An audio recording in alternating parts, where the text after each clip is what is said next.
I am Claire, 33 years old, and a professional real estate appraiser. My mother-in-law barged into my house on a quiet Sunday morning, armed with her spare key and a rehearsed speech about what a failure of a wife I was. She looked around my half-empty living room with a triumphant smirk, entirely convinced I had driven her golden boy away in a fit of hysteria. She had absolutely no idea that her perfect son had vanished into the night months ago, leaving his children behind without a second thought. Before I continue this story, let me know where you are watching from in the comments below. Hit like and subscribe if you have ever had to stand your ground against a toxic family member who thought they could walk all over you. It was barely 8 in the morning when the heavy oak front door of my house swung open with a loud thud. There was no knock, no polite ringing of the doorbell, just the aggressive click of a spare key turning in the lock. I was standing in the kitchen exhausted from another sleepless night of balancing my property appraisal reports with the crushing stress of single motherhood. My 7-year-old son Leo and my 5-year-old daughter Emma were finally asleep upstairs, completely unaware that their grandmother had just invaded our home, like a general inspecting a newly conquered territory. Beverly marched into the foyer. She was dressed impeccably as always, in a pressed beige pantsuit and pearls that screamed suburban old money. Her eyes immediately darted around the living room, taking in the bare walls, the stark echoes of the house, and the noticeable absence of the expensive leather sectional and the mahogany entertainment center. The disdain on her face was palpable. "Claire, what on earth is going on here?" she demanded, not even bothering to offer a greeting. "Where is Ryan's furniture? Do not tell me you sold his belongings just to be vindictive." I stood there gripping my coffee mug, watching her strut across the hardwood floor. She did not even ask where her grandchildren were. She did not ask how I was doing. Her only concern was the optics of my living room and the possessions of her son. "You are completely out of control," Beverly continued, her voice echoing harshly in the empty space. "Ryan told me you have been acting erratically, but this is a new low. A wife is supposed to create a warm, welcoming home for her husband. No wonder he needed some space from you. You drive him away with your endless demands and your cold attitude, and then you strip the house bare out of pure spite." I let her talk. For 10 years of marriage, I had bitten my tongue while Beverly made her passive-aggressive remarks. She had always made it clear I was not quite good enough for her son. Ryan was a senior sales executive, a man destined for the kind of high society life Beverly worshipped. I was an appraiser, a woman who worked with numbers, market values, and property lines. I was someone entirely too practical and blunt for her elite country club tastes. Usually, I would apologize to keep the peace. I would scramble to make her comfortable, offer her tea, and swallow the insults for Ryan's sake. But Ryan was not here to protect, and the peace had been shattered a long time ago. I took a slow, deliberate sip of my coffee. The bitter taste grounded me. Beverly crossed her arms, her diamond rings catching the morning light, waiting for me to break down or apologize. She was expecting the old Claire, the Claire who desperately wanted to be accepted into her family. But that woman died the night Ryan emptied our home. The furniture did not just magically evaporate, Beverly, I said, my voice shockingly calm, and I certainly did not sell it. She scoffed, rolling her eyes. Then where is it, Claire? Did you hide it? Are you trying to punish him because he finally realized he needed a break from your suffocating behavior? I set my mug down on the granite counter. The sharp clink made her flinch slightly. "Your son did not take a break, Beverly. He did not just need space." 3 months ago, while Leo and Emma were fast asleep upstairs, Ryan backed a moving truck into the driveway at 2 in the morning. He packed up that leather sectional, the entertainment center, the television, and everything else of value he could carry. He even took the espresso machine from the kitchen counter. Then he drove away. "We have been completely abandoned for 90 days. The smug satisfaction instantly vanished from Beverly's face, replaced by a rigid mask of denial. "That is a lie," she snapped, pointing a manicured finger at me. "Ryan would never do such a thing. He is a devoted father. He is a good man. You are making this up to ruin his reputation." I stared at her, marveling at the depth of her delusion. A devoted father does not clear out the joint bank accounts and leave his wife to sell her own jewelry Just to buy groceries for his children, I replied, keeping my tone perfectly even. A good man does not block his family's phone numbers and vanish without a trace, leaving a 5-year-old girl to cry every night, asking why her daddy took the couch and left. The air in the kitchen grew heavy. Beverly's face turned a dangerous shade of red. She was a woman who lived for appearances, and the ugly truth I had just dropped on her immaculate shoes was too much to process. She desperately wanted to maintain the illusion that her son was the victim, but she was completely unprepared for what I did next. I walked over to the kitchen drawer, pulled out a thick stack of printed bank statements, and threw them onto the kitchen island. They landed with a heavy slap right in front of her. "Look at them," I commanded. "Look at the balance." He drained our accounts to zero in a single afternoon. He took the kids' savings. He took everything. I have spent the last 3 months working double shifts doing property appraisals just to keep the lights on in this empty house. So do not stand in my kitchen and lecture me about driving him away. Your son is a coward and a thief, and you are standing in the wreckage he left behind. Beverly stared at the bank statements scattered across the granite island, as if they were covered in poison. Her perfectly outlined lips parted, but no sound came out. For a fraction of a second, I saw genuine doubt flicker in her eyes. The numbers were right there in black and white, impossible to deny. But accepting that her son was a monster meant accepting she had raised one. And Beverly would much rather watch the world burn than admit a single flaw in her precious lineage. She let out a sharp, breathless laugh, shaking her head as she slowly backed away from the counter. "You fabricated these!" She sneered, her voice trembling with rising indignation and practiced outrage. "You printed these out to frame him. You have always been manipulative, Claire, but this is completely deranged." Before I could even respond to the sheer absurdity of her accusation, she snatched her expensive phone from her designer handbag. "I am calling him right now. We are going to get to the bottom of your little performance."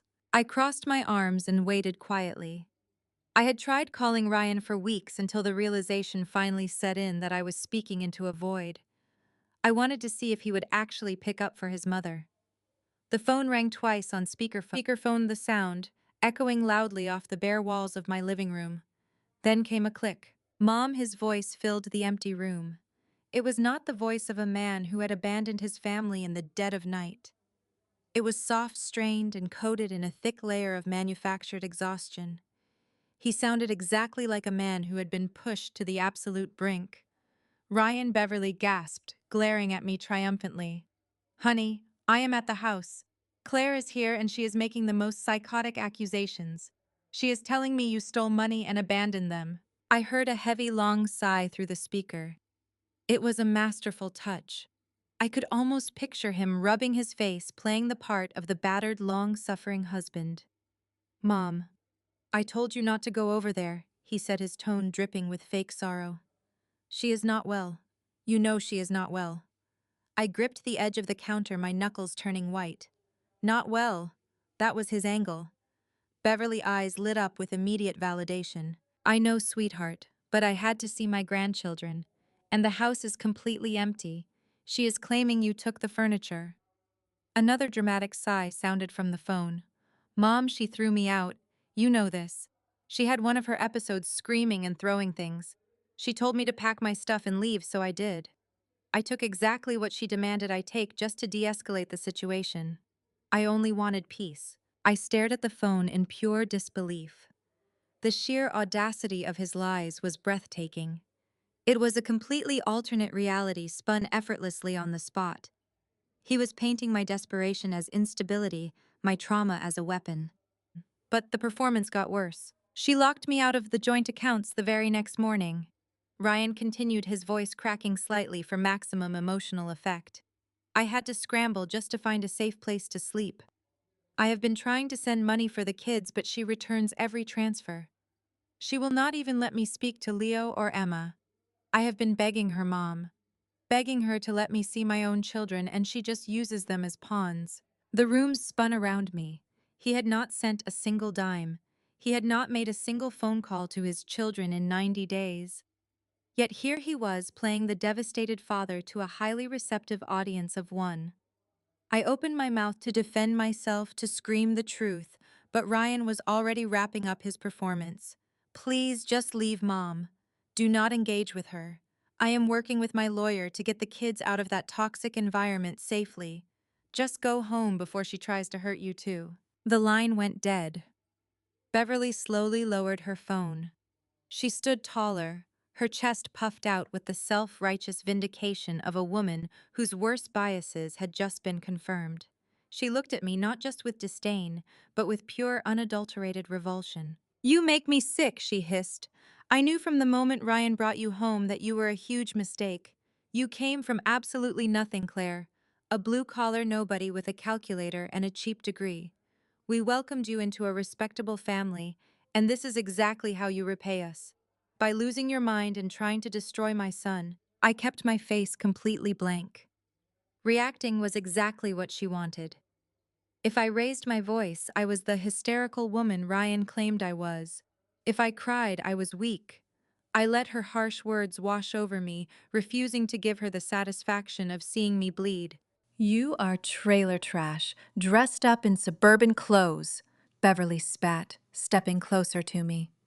And you are severely mentally ill. Ryan is living in a tiny corporate apartment right now because of your lunacy, working himself to the bone while you hold my grandchildren hostage. Well, that ends today. I will not let a deranged, bitter woman ruin those innocent children. She grabbed her handbag and marched toward the front door, pausing with her hand on the brass knob. "You listen to me very carefully, Claire. I am calling Child Protective Services the second I get to my car. I will tell them exactly what I saw here today. An empty house, a mother who has clearly lost her grip on reality, and children living in an unstable environment. We have the money, we have the lawyers, and we have the reputation. You have absolutely nothing. We will take Leo and Emma, and you will never see them again." The door slammed shut behind her, rattling the windows in their frames. I stood perfectly still, the terrifying weight of her threat settling heavily over my shoulders. This was no longer just an ugly divorce. It was a calculated war for my children. I knew Beverly was not making empty threats. She had the resources and the malice to drag me through a brutal legal battle. But she had made one critical miscalculation. She assumed I was the helpless victim her son had painted me to be. She assumed I would simply roll over and let them take the only things that mattered to me. I walked over to the window and watched her luxury sedan speed out of the driveway. My hands stopped shaking. The fear that had gripped my chest slowly morphed into a cold, calculated resolve. I was not going to let them win. Beverly's luxury sedan disappeared down the street, leaving a heavy silence in its wake. I remained by the window, my reflection staring back at me from the cold glass.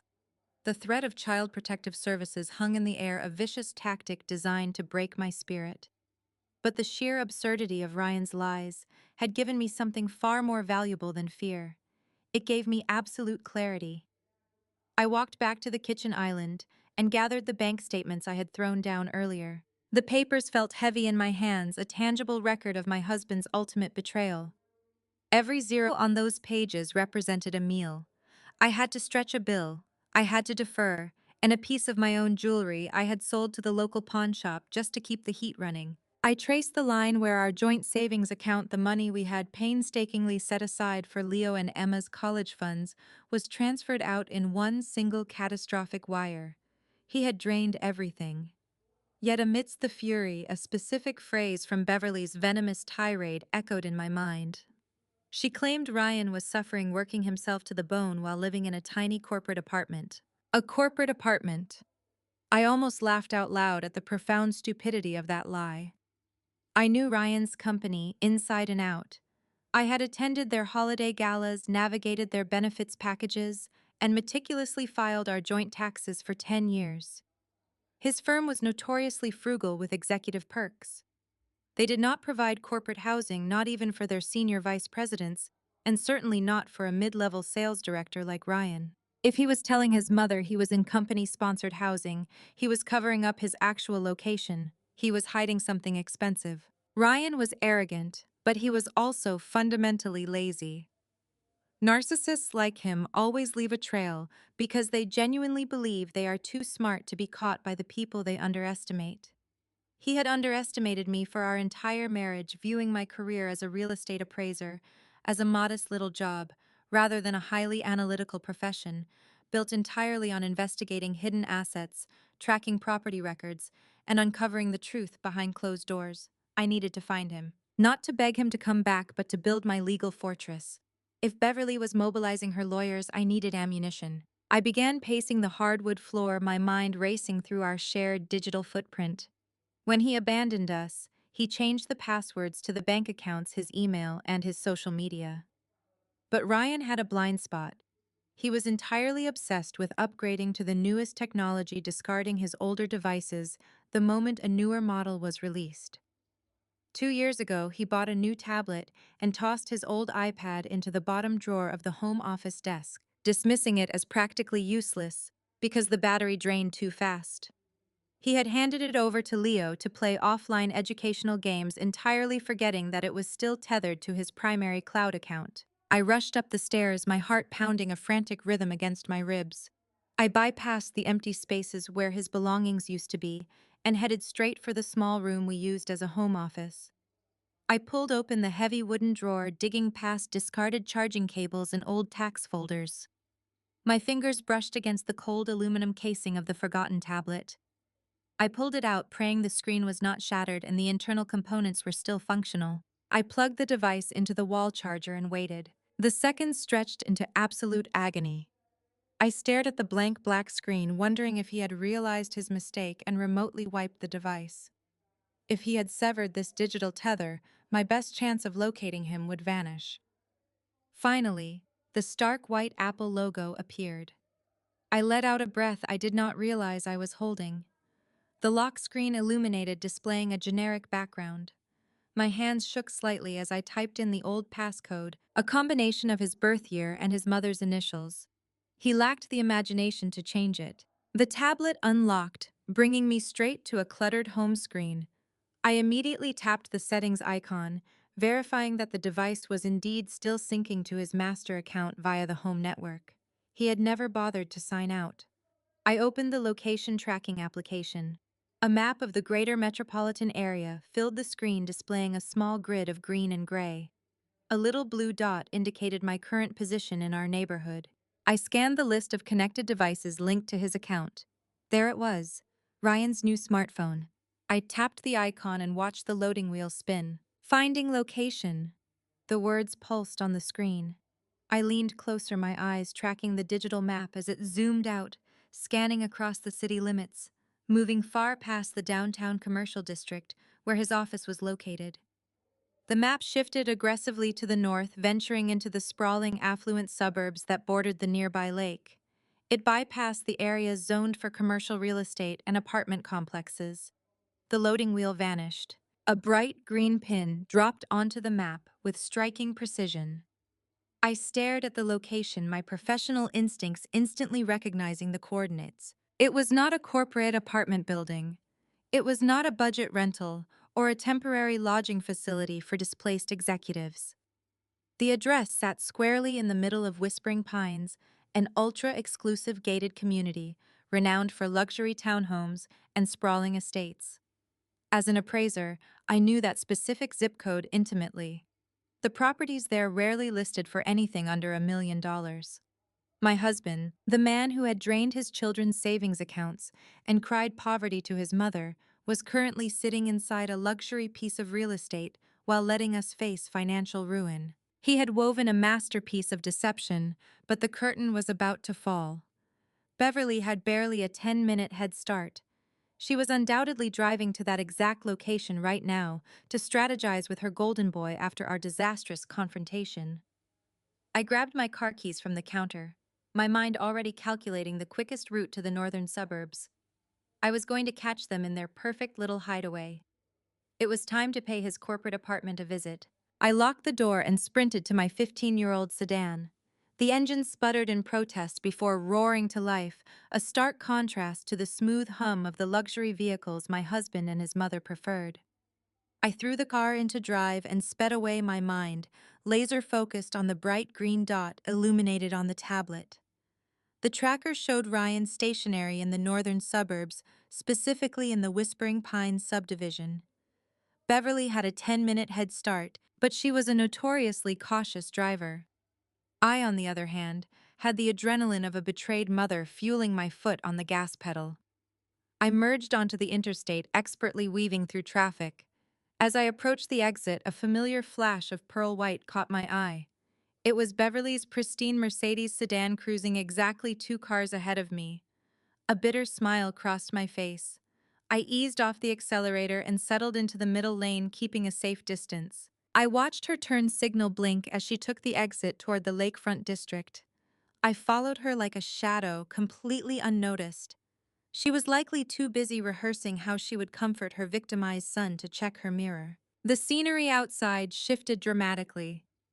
The modest houses of my area gave way to winding roads and sprawling lawns. This was the wealthy sector of the county designed to keep the elite insulated. We drove past a private country club and high-end shopping pavilions. Beverly's car slowed as we approached the imposing iron gates of Whispering Pines. I hung back as she pulled up to the keypad. She rolled down her window and punched in a code with practiced familiarity. She had clearly been here before. Ryan had been entertaining his mother in his secret hideaway while leaving his children to wonder where he went. The heavy iron gates swung open slowly. Beverly drove through and I accelerated, slipping my sedan right through the gap before the gates shut. The moment I crossed the threshold, my professional instincts overrode my boiling anger. I was a real estate appraiser trained to notice every detail and hidden cost of a property. As I trailed Beverly down the sweeping streets, I mentally cataloged the neighborhood. This was an enclave of extreme concentrated wealth. The properties were a mix of custom estates and massive luxury townhomes. I noted the architectural details immediately. There were authentic slate roofs, imported stone facades, and custom copper gutters.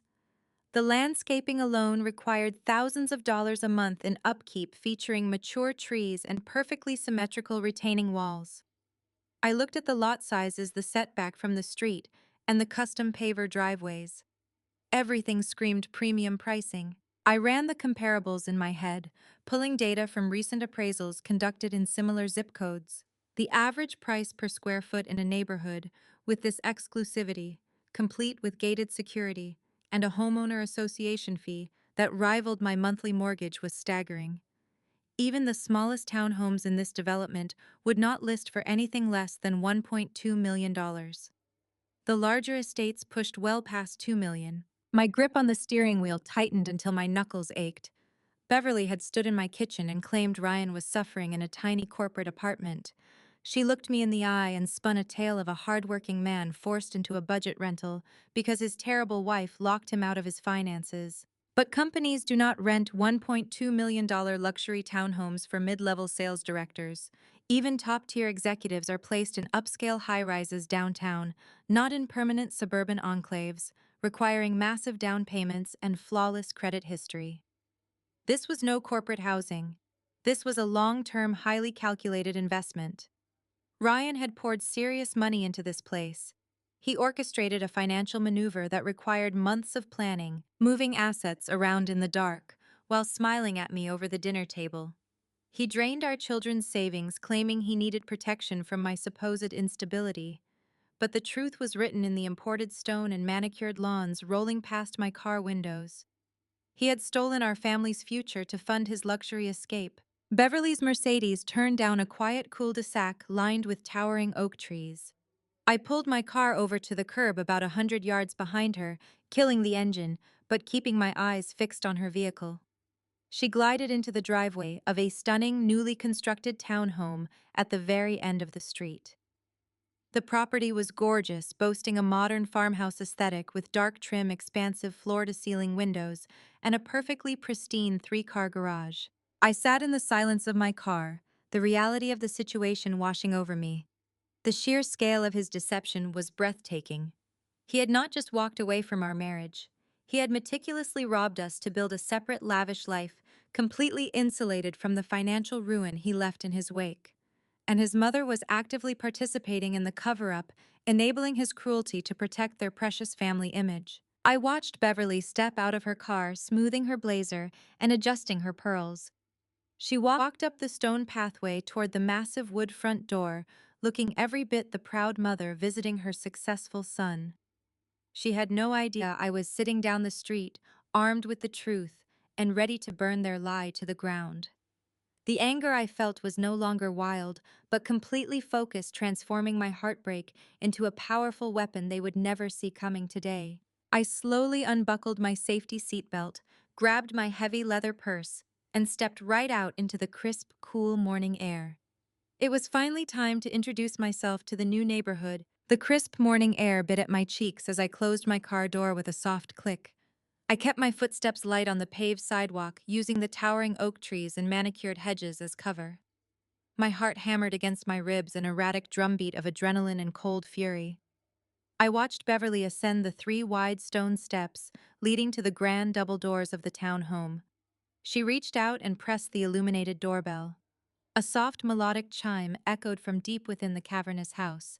I moved closer, stepping onto the edge of the sprawling custom paver driveway. The sheer scale of the property was even more staggering up close. The floor-to-ceiling windows offered a glimpse of a vaulted foyer boasting a massive crystal chandelier that sparkled in the morning light.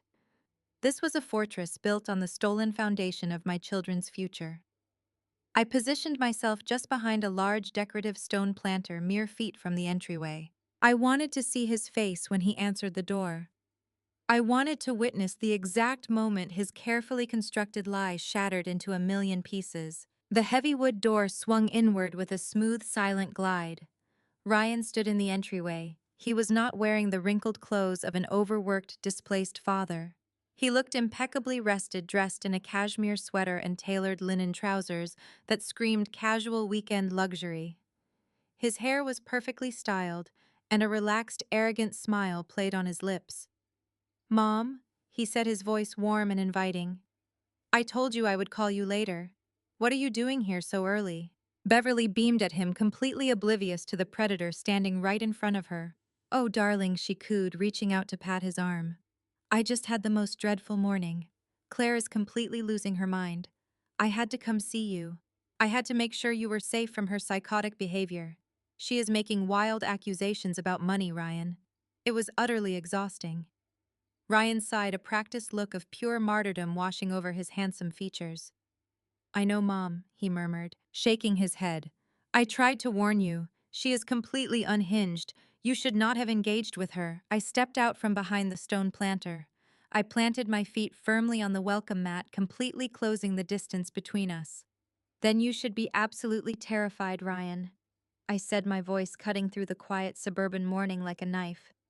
"Because the unhinged wife found your corporate apartment." Ryan froze. All the color instantly drained from his face, leaving him looking like a ghost caught in the sunlight. His mouth opened, but no words came out. His eyes darted wildly from my face to the driveway, calculating how I had managed to track him down.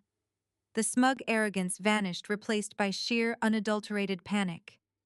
Beverly gasped, clutching her leather handbag to her chest. "How dare you follow me?" she shrieked, her voice pitching high into the neighborhood quiet. "Are you stalking us now, Claire?" This is exactly what Ryan was talking about. "You are a complete lunatic." But I did not even look at Beverly. My eyes were entirely locked on Ryan, watching the absolute terror radiating from him. He took a hasty step back, attempting to pull the heavy door shut, but my professional instincts were faster. I wedged the toe of my sturdy leather boot firmly against the doorframe, preventing it from closing. "Not a chance, Ryan," I said, pushing the door wide open. "You do not get to run and hide anymore." But as the door swung back, the final crushing piece of his betrayal stepped directly into the light of the foyer. A woman appeared beside Ryan, gently placing a manicured hand on his forearm. She looked completely confused by the commotion. She was stunning, probably 10 years younger than me, with flawless skin and long, sweeping blonde extensions. She wore a silk designer robe that cost more than my first car, draped elegantly over her frame. But it was not the silk or the youth that made my breath catch in my throat. It was the prominent, undeniable swell of her stomach. She was at least 7 months pregnant. She rested her other hand protectively over the baby bump, her large, blue eyes blinking innocently at the scene unfolding on her front porch. "Ryan, baby, what is going on?" she asked, her voice a soft, breathy whisper. "Who are these people?" The world stopped spinning.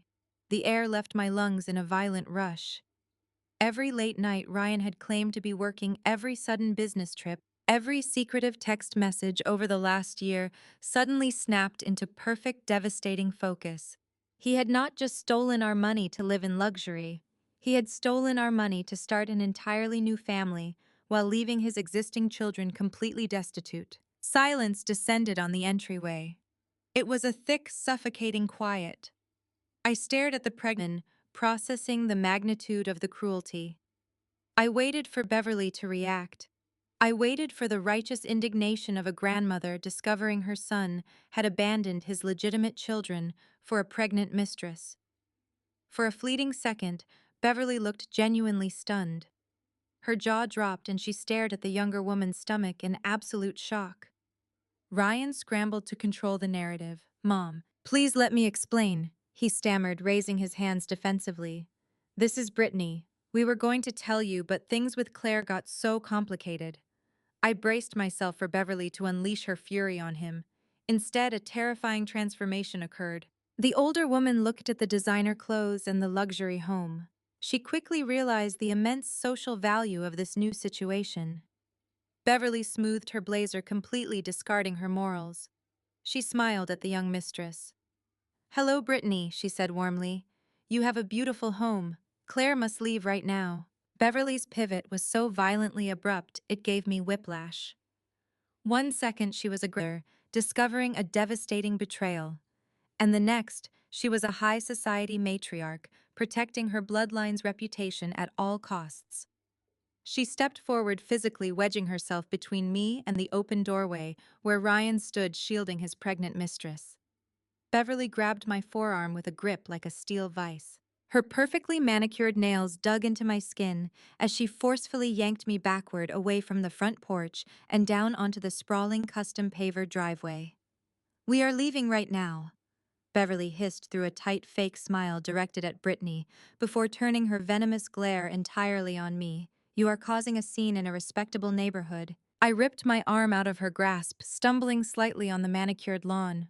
I stared at her, completely appalled by her immediate acceptance of the pregnant woman standing in my husband's stolen house. "You cannot possibly be defending this," I said, my voice shaking with raw anger. "He abandoned Leo and Emma. He stole their savings to buy $1 million house for a mistress. And you are just going to smile and compliment her designer robe." Beverly shot a frantic look around the quiet cul-de-sac, terrified that one of the wealthy neighbors might be watching from their expensive bay windows. She did not care about the moral bankruptcy of her son. She only cared about the optics. "Keep your voice down," Claire Beverly commanded in a harsh whisper.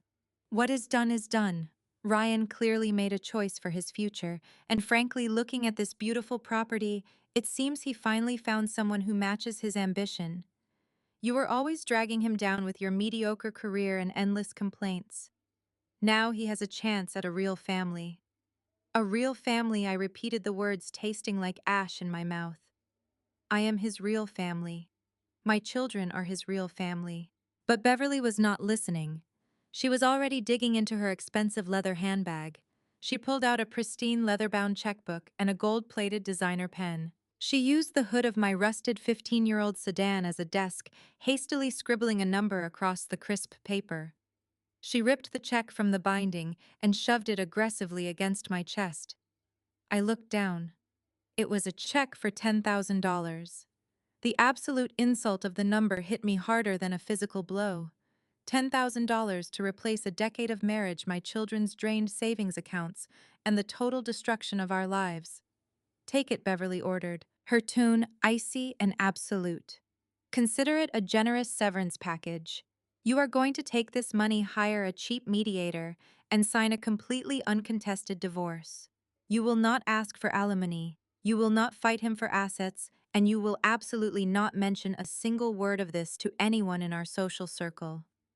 If you try to drag Ryan's name through the mud, I will unleash a legal team that will leave you completely bankrupt and without custody of your children." I let the check flutter from her hand, watching it land in a puddle of condensation dripping from my car's exhaust pipe. The ink on the pathetic numbers immediately began to bleed into the dirty water. You think $10,000 buys my silence, Beverly? I asked, my voice dropping to a dangerous whisper. You think you can purchase my children's trauma with pocket change and a veiled threat? You and your son are about to find out exactly how relentless a mediocre, blue-collar woman can be when her children are pushed to the absolute brink. I took a step toward her, the fear completely gone, replaced by a cold, calculating drive for absolute ruin. But before Beverly could launch another vicious threat, the low hum of an approaching engine shattered the tense silence of the driveway. A sleek black SUV rolled smoothly down the cul-de-sac, pulling up right behind my battered sedan. I recognized the vehicle instantly. It belonged to David Ryan's younger brother. David was the quiet sibling, a graphic designer who always seemed entirely overwhelmed by his family's suffocating expectations. But it was not David who stepped out of the driver's side door. It was his wife, Nia. Nia was a powerhouse. As an African-American family law attorney who had clawed her way to the top of a prestigious downtown firm, she suffered no fools and possessed a deeply ingrained radar for nonsense. She stepped out of the SUV, adjusting her sharp-tailored blazer, carrying a thick manila folder in her hands. She had barely closed her car door when she paused, taking in the bizarre tableau before her. She saw me standing by my rusted car, trembling with rage. She saw Beverly red-faced and clutching her checkbook. And then her sharp analytical gaze traveled up the driveway to the open door of the massive townhome where Ryan was desperately trying to herd a pregnant Brittany back inside. Nia froze, her eyes narrowing as her brilliant legal mind rapidly processed the scene. She had only come to drop off some routine trust paperwork for Ryan, completely unaware of the explosive secret hidden behind the iron gates of Whispering Pines. Well, Nia said, her voice carrying clearly across the morning air, rich with dangerous amusement. This is certainly not the budget corporate apartment Ryan mentioned during his tearful phone calls. David scrambled out of the passenger side, looking completely bewildered. What is going on? He asked, his eyes darting between his mother, his brother, and me. Nia ignored her husband entirely. She walked straight past Beverly, her heels clicking aggressively on the pavement, and stopped right in front of me. She looked at the crumpled $10,000 check soaking in the puddle, then looked at my face, reading the devastation and the betrayal written plainly in my eyes. Nia turned her head slowly, fixing her formidable stare on Beverly. Are you attempting to bribe this woman into an uncontested divorce on a public street, Beverly? She asked, her tone entirely professional, but dripping with lethal judgment. Because as an officer of the court, I feel obligated to inform you that coercion and hiding marital assets are excellent ways to get your golden boy thrown into a federal holding cell. Beverly sputtered, her face turning an impossible shade of magenta. Nia, this is private family business, she hissed. Stay out of it. You do not understand the situation. Claire is highly unstable. Nia let out a short, sharp laugh that held absolutely no humor. The only thing unstable here is your son's financial disclosure. Nia shot back, crossing her arms over the thick manila folder. She turned back to me, the hardened exterior softening just a fraction, revealing the fierce solidarity of a woman who despised bullies. She saw a mother fighting for her survival against a family that viewed her as entirely disposable. Claire, Nia said firmly, completely ignoring the panicked, pathetic protests echoing from Ryan on the porch. Do not sign a single document. Do not pick up that insulting check. You are going to get in your car, drive directly to my downtown office, and we are going to initiate a forensic accounting audit that will strip this man down to his custom designer socks. The war had officially begun, and I finally had a ruthless general standing on my side. Nia stood her ground on the wet pavement, her sharp eyes locked onto Beverly. The silence that followed her declaration was deafening. Up on the porch, Ryan finally found his voice, stepping away from his pregnant mistress to shout down at his sister-in-law. Nia, what are you doing? Ryan demanded, his face flushed with a mix of embarrassment and rage. You are my family. You are supposed to be on my side. This is a private matter between a husband and wife. You have no right to interfere. Nia slowly turned her gaze from Beverly to Ryan. She looked at him with the kind of clinical disgust usually reserved for a cockroach crawling across a pristine kitchen counter. A private matter, Nia repeated, her voice dripping with lethal sarcasm. You drain your joint accounts, abandon your children, and use marital funds to purchase $1 million property for a pregnant woman you have been hiding for almost a year. That is not a private matter, Ryan. That is a textbook case of marital fraud and intentional dissipation of assets. And as of this exact second, I am officially making it my business. David finally stepped forward, raising his hands in a weak attempt to pacify the escalating situation. Honey, maybe we should just step back, David murmured, looking nervously between his mother and his wife. Mom is right. This is their divorce. We really should not get involved in this mess.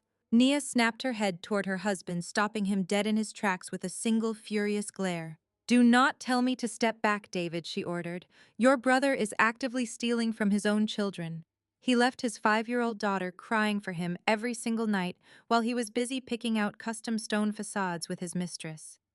If you want to stand by and watch your family destroy this woman, you can go stand on that porch with them right now. But I will absolutely not be complicit in this garbage. David swallowed hard, his shoulders slumping under the weight of her words. He looked at Ryan, then at the pregnant woman hovering in the doorway, and finally at me. For the first time in his entire life, David defied his mother. He took a slow, deliberate step backward, distancing himself from Beverly, and silently aligning himself with his wife. Beverly was hyperventilating, her perfectly coiffed hair practically vibrating with indignation. You are making a massive mistake, Nia, she threatened, her voice shaking with absolute fury. You are going against blood. I will make sure you are entirely cut off from this family. You will not see a single dime of the estate. Nia laughed. It was a rich, genuine sound that echoed loudly across the manicured lawns of Whispering Pines. Keep your blood money, Beverly, Nia said smoothly. I make my own money. And speaking of money, let us address this pathetic attempt at a bribe. Without breaking eye contact with the older woman, Nia bent down and plucked the soaking wet $10,000 check from the puddle on the driveway. The ink was heavily smeared, the arrogant signature completely illegible. Nia held it up by the corner, displaying it like a piece of contaminated evidence from a crime scene. $10,000, Nia said, shaking her head in mock pity. For 10 years of marriage and 2 children. You really are cheap, Beverly. I would have expected at least a 6-figure bribe from a woman wearing a $5,000 blazer. But then again, you always did lack class when push came to shove. Before Beverly could scream another vicious insult, Nia deliberately ripped the wet check in half. The sound of the tearing paper was loud and incredibly satisfying in the quiet neighborhood. She placed the halves together and ripped them again, reducing the miserable bribe into tiny, soggy pieces of confetti. She tossed the remnants directly at Beverly's expensive designer shoes. Let me make this perfectly clear to both of you, Nia announced, her voice ringing out with absolute authority. I am taking Claire on as a client. I am representing her in this divorce, and I am doing it entirely pro bono. That means I am not billing her a single cent, which leaves my schedule wide open to dedicate every waking hour to financially ruining you, Ryan. Ryan gripped the porch railing, his knuckles turning stark white. You cannot do this, he spat, desperation bleeding into his arrogant tone. You cannot represent her against me. That is a massive conflict of interest. Try to get me disqualified. Nia challenged, a dangerous smile spreading across her face. File the motion, Ryan. Let us get all of this on the public record. Let us tell a family court judge exactly why you want me off the case. I am sure the court would absolutely love to hear about the hidden real estate and the pregnant girlfriend. In fact, I will draft the discovery request tonight. I want every bank statement, every tax return, and the deed to this ridiculous house on my desk by Monday morning. If you try to hide a single penny from me, I will personally see to it that you are charged with perjury. Ryan opened his mouth, but no words came out. He was completely trapped, and he knew it. The brilliant, high-powered lawyer he had always taken for granted was now aiming her entire legal arsenal directly at his head. Nia turned away from the porch, completely dismissing them as if they were nothing more than an unpleasant smell. She looked at me, her hardened expression softening into fierce, unwavering support. We are done here, Claire, she said gently. There is nothing left for you to say to these terrible people. Get your purse. You are riding with me. I stood frozen for a fraction of a second, the magnitude of what had just happened washing over me. I had driven to this house fully expecting to face my total destruction entirely alone. Instead, I had gained an absolute powerhouse of an ally. I looked at Beverly, who was staring down at the shredded check by her feet as if her entire world had just collapsed. I looked at Ryan, who was holding his head in his hands while his pregnant mistress awkwardly rubbed his back. They looked pathetic. They looked exactly like the cowards they truly were. I did not say a single word to them. They did not deserve to hear my voice ever again. I turned my back on the luxury townhome, grabbed my heavy leather purse from the hood of my rusted sedan, and walked toward Nia's sleek black SUV. David awkwardly shuffled around to my car, silently offering to drive it back to my house so I could leave with his wife. Nia opened the passenger door for me, waiting until I was safely buckled inside before slamming it shut, entirely sealing out the toxic air of the driveway. She walked around the front of the vehicle, her heels clicking a steady rhythm of victory, and climbed into the driver's seat. She started the engine, the powerful roar of the SUV drowning out whatever Beverly was currently screaming from the front lawn. Nia threw the car into reverse and smoothly backed out of the cul-de-sac, not even bothering to look in the rearview mirror. We drove past the imposing iron gates of Whispering Pines, finally leaving the nightmare behind us. I leaned my head against the cool leather of the passenger seat, closing my eyes for a brief moment. The exhaustion of the last 90 days threatened to crash down on me all at once, but the burning fire in my chest kept me perfectly awake. I had spent 3 months crying in the dark, rationing groceries, and wondering what I had done wrong to deserve such total abandonment. Now, sitting next to a woman who had just declared absolute war on my behalf, the confusion was entirely gone. I was no longer the helpless victim of this story. I was the architect of their impending ruin. Nia kept her eyes on the winding suburban road, her hands loosely gripping the steering wheel. She let out a long breath, a fierce, determined smile playing on her lips. "Well," Nia said, her voice completely steady and totally composed. "That was certainly an eventful morning. Now let us go directly to my downtown office, order a massive amount of takeout food, and start figuring out exactly how we are going to legally strip your husband of everything he has ever loved." David drove my rusted sedan back to my driveway, silently handing me the keys before getting into the passenger seat of Nia's SUV. Nia rolled down her window, giving me one last piercing look of solidarity. She told me to lock the doors, hug my children, and try to get some sleep. The forensic audit would officially begin first thing Monday morning. I watched their black vehicle disappear down the street, leaving me alone in the oppressive silence of my empty house. My babysitter had taken Leo and Emma to the park for the morning, giving me a few precious hours of quiet. But sleep was the absolute last thing on my mind. I walked into the kitchen and poured a glass of cold water. My hands were finally steady. The adrenaline of the morning confrontation had faded, replaced by a cold, sharp, analytical focus. As a real estate appraiser, I spent my entire professional life tracking down hidden assets, verifying property histories, and uncovering the financial secrets people tried to bury in paperwork. I knew Ryan had purchased a townhome worth over $1 million.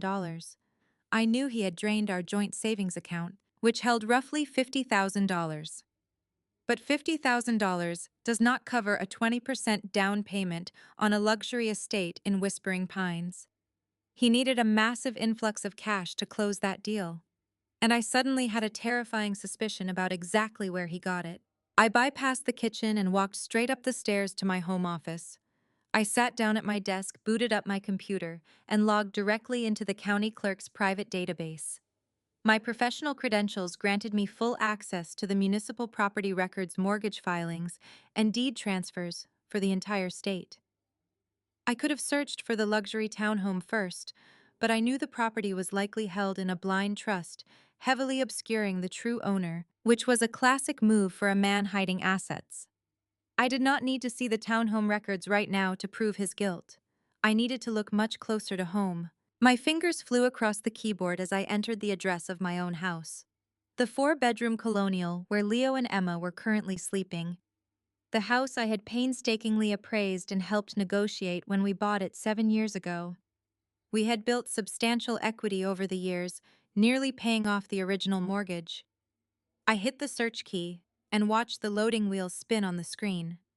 The property history populated in a long, detailed list of dates and filing numbers. I scrolled past our original purchase agreement. I scrolled past the routine refinancing document from 4 years ago, and then my breath caught sharply in my throat. There was a brand new entry filed exactly 4 months ago, just weeks before Ryan emptied our house in the middle of the night. It was a massive secondary mortgage loan, a home equity line of credit drawn against the full appraised value of our property. The numbers on the screen blurred together as my brain struggled to process the absolute financial ruin staring back at me.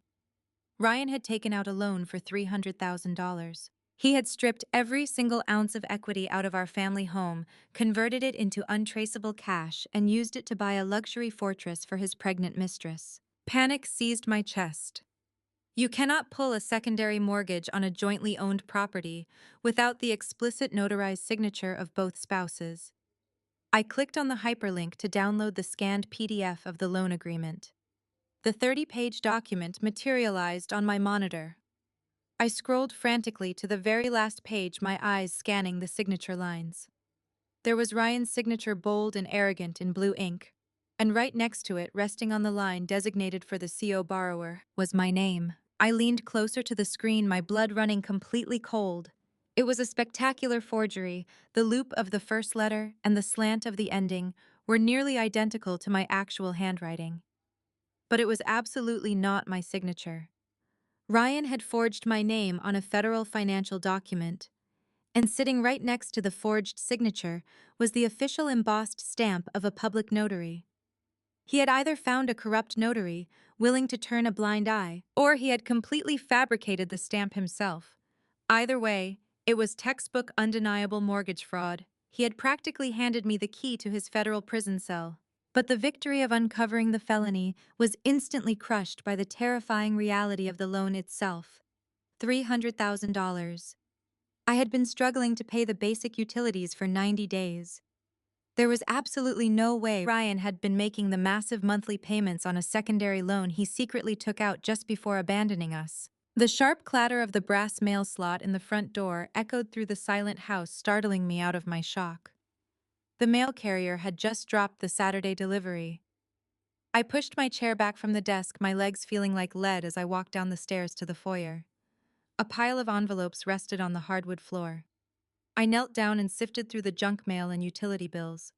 At the very bottom of the pile lay a thick, oversized envelope made of heavy recycled paper. The return address in the top left corner belonged to the National Bank that serviced the newly discovered secondary mortgage. The words, "Certified mail and signature required," were stamped aggressively in red ink across the front, though the carrier had simply shoved it through the slot. My hands shook violently as I ripped the thick paper open. I pulled out a short stack of heavily bolded legal documents. I did not need a law degree to understand the terrifying words printed at the very top of the first page. Notice of default and intent to foreclose. I read the cold robotic text detailing the missed payments, the accrued late fees, and the staggering total amount immediately due to halt the legal proceedings. Ryan had not made a single payment since he secured the fraudulent loan. The bank was officially calling the debt. I flipped to the second page, my eyes scanning the final paragraph. It was an eviction warning. If the outstanding balance of $300,000 was not paid in full immediately, the bank would seize the property. I dropped the papers onto the floor. We did not have months to fight this in family court. We did not have time for a lengthy forensic audit to slowly dismantle his empire. The legal document stated the bank would initiate the lockout procedures in exactly 30 days. 30 days.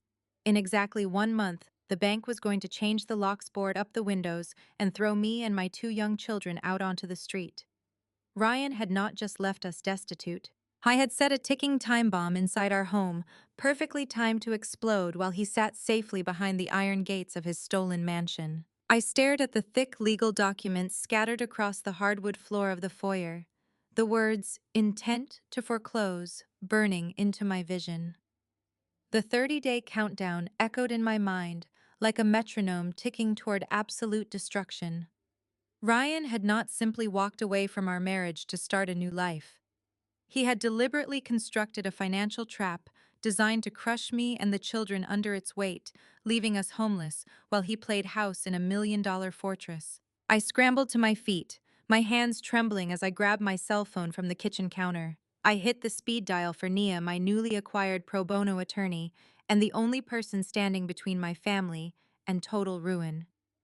She answered on the first ring, the ambient noise of downtown traffic echoing in the background. Claire, what is wrong? Nia asked, her sharp legal instincts instantly detecting the absolute panic in my breathing. He forged my signature, I choked out, pacing frantically across the kitchen floor. He took out a $300,000 secondary mortgage on the house 4 months ago. He used a fake notary stamp, took all the equity in cash, and never made a single payment. The bank just delivered a notice of default. They are foreclosing Nia. They are going to throw Leo and Emma onto the street in 30 days. The line went dead silent for exactly 3 seconds. When Nia finally spoke, her voice dropped an octave, radiating a terrifying, focused intensity. Listen to me very carefully, Claire, Nia commanded. He just handed us the murder weapon. Forging a signature on a federally backed mortgage is a massive felony. He thinks he is playing a clever game of chess, but he just set his own board on fire. I am turning my car around right now. We are going to file an emergency injunction to halt the foreclosure based on undeniable fraud. But before Nia could finish her sentence, a loud, aggressive pounding echoed from my front door. It was not the polite knock of a neighbor. It was heavy, rhythmic, and demanding. Hold on, I told Nia, keeping the phone pressed to my ear. Someone is at the door. Do not open it, Nia warned sharply. But I was already peering through the glass side panel. A tall man in a cheap gray suit stood on my porch holding a thick manila envelope. He did not look like a bill collector. I slowly turned the deadbolt and cracked the door open just a few inches. Claire. The man asked, his tone completely flat and bored. Yes, I answered cautiously. He shoved the heavy envelope through the crack in the door, nearly hitting me in the chest. You have been served, he stated immediately, turning on his heel and walking briskly back to a nondescript sedan parked on the street. My blood ran entirely cold. I pushed the door shut, locking it securely, and ripped open the manila envelope. The legal header at the top of the first page made my knees buckle. I slid down the front door, hitting the floor with a soft thud. Claire, what is it? Nia demanded through the phone. Talk to me. It is an emergency custody order, I whispered, my voice completely devoid of air. Ryan just filed an emergency ex parte motion for immediate sole physical custody of Leo and Emma. Nia swore loudly, a sharp, vicious curse that cut through the phone line. Read me the affidavit, she ordered. Read me exactly what that coward swore under oath. I flipped through the pages, my eyes scanning the heavily redacted paragraphs of Ryan's legal declaration. The sheer audacity of his lies was breathtaking. He had weaponized the very destruction he caused. He is claiming I am entirely unstable and suffering from a severe mental breakdown.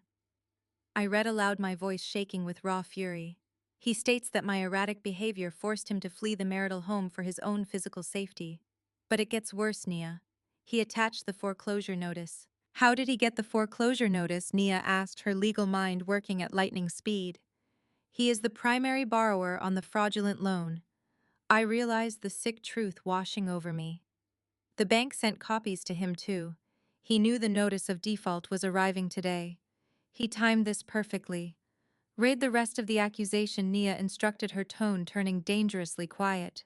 I is using the foreclosure as absolute proof of my financial destitution and unfitness as a mother, I read, tears of pure rage finally spilling hot down my cheeks. He claims I have completely squandered our marital assets, stopped paying the mortgage out of pure spite, and that the children are in imminent danger of homelessness and starvation. He is telling the court that leaving Leo and Emma in my care constitutes severe child endangerment. He wants police escorts to remove them from this house immediately and place them in his custody. He wants to take them to the $1 million townhome he bought with the stolen money. Nia concluded, the pieces snapping together with terrifying clarity. Claire, this is a calculated preemptive strike. He knows you found him this morning. He knows you saw the pregnant mistress and the luxury house. He is terrified you are going to uncover the mortgage fraud, so he is striking first to completely discredit you. If he paints you as a deranged, financially ruined mother facing eviction, no judge will believe a word you say about his hidden assets. When is the hearing? I asked, flipping to the final page containing the judge's signature and court seal. Emergency custody motions move at lightning speed, Nia warned. He is trying to ambush us before we can gather the evidence. I stared at the date stamped in red ink at the bottom of the page. Tuesday morning, I said, the reality of the timeline crushing the breath out of my lungs. We have exactly 72 hours before we are standing in front of a family court judge. Ryan had cornered me. He had orchestrated a flawless narrative where he was the responsible, wealthy father stepping in to save his children from a mother who had lost her mind and her home. If we walked into that courtroom empty-handed, the judge would look at the foreclosure notice and grant his request immediately. I would lose Leo and Emma. I would lose the house. Ryan and Beverly would win, folding my children into their toxic, fraudulent new life while I was left with absolutely nothing. I am coming over right now, Nia said, her voice dropping the professional detachment and adopting the fierce, unrelenting tone of a warrior preparing for absolute battle.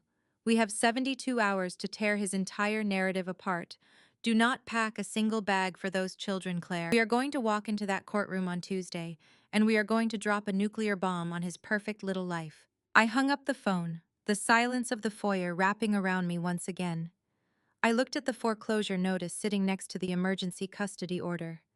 Ryan thought this two-front war would break me. He thought the sheer terror of losing my children would make me surrender. But he forgot who he married. He forgot I was an appraiser trained to dig through the dirt to find the structural rot underneath. I wiped the tears from my face, a cold, ruthless determination settling deep into my bones. He wanted a war over our children. He was about to get one. Nia pulled into my driveway less than 20 minutes later, her black SUV screeching to a halt. She marched through my front door carrying a portable scanner, a thick stack of legal pads, and a cardboard tray holding 4 large iced coffees. She took one look at the emergency custody order spread across my kitchen island and immediately went to work. We spent the entire weekend building a fortress of paper. We cataloged every bank statement, pulled the metadata from the forged mortgage documents, and drafted a brutal counter affidavit. But while Nia was focused entirely on dismantling Ryan in the courtroom, his mother was busy launching a devastating psychological attack on the ground. Beverly knew she could not fight the forensic accounting, so she decided to destroy my reputation before the judge ever saw the numbers. Her smear campaign started quietly on Sunday afternoon. I was in the backyard watching Leo and Emma play on the swing set when my phone buzzed. It was a text message from a neighbor, a woman I usually carpooled with. The message was dripping with fake sympathy, asking if I needed help finding a good therapist, because Beverly had tearfully confided in her that I was suffering from a severe manic episode. Beverly had stood in the middle of our neighborhood cul-de-sac painting herself as the heartbroken grandmother terrified for her grandchildren's safety. By Sunday evening, 3 other neighbors had suddenly found excuses to cancel our upcoming playdates. The social isolation was a calculated move designed to make me feel completely alone and paranoid. But Beverly did not stop at the neighborhood gossip.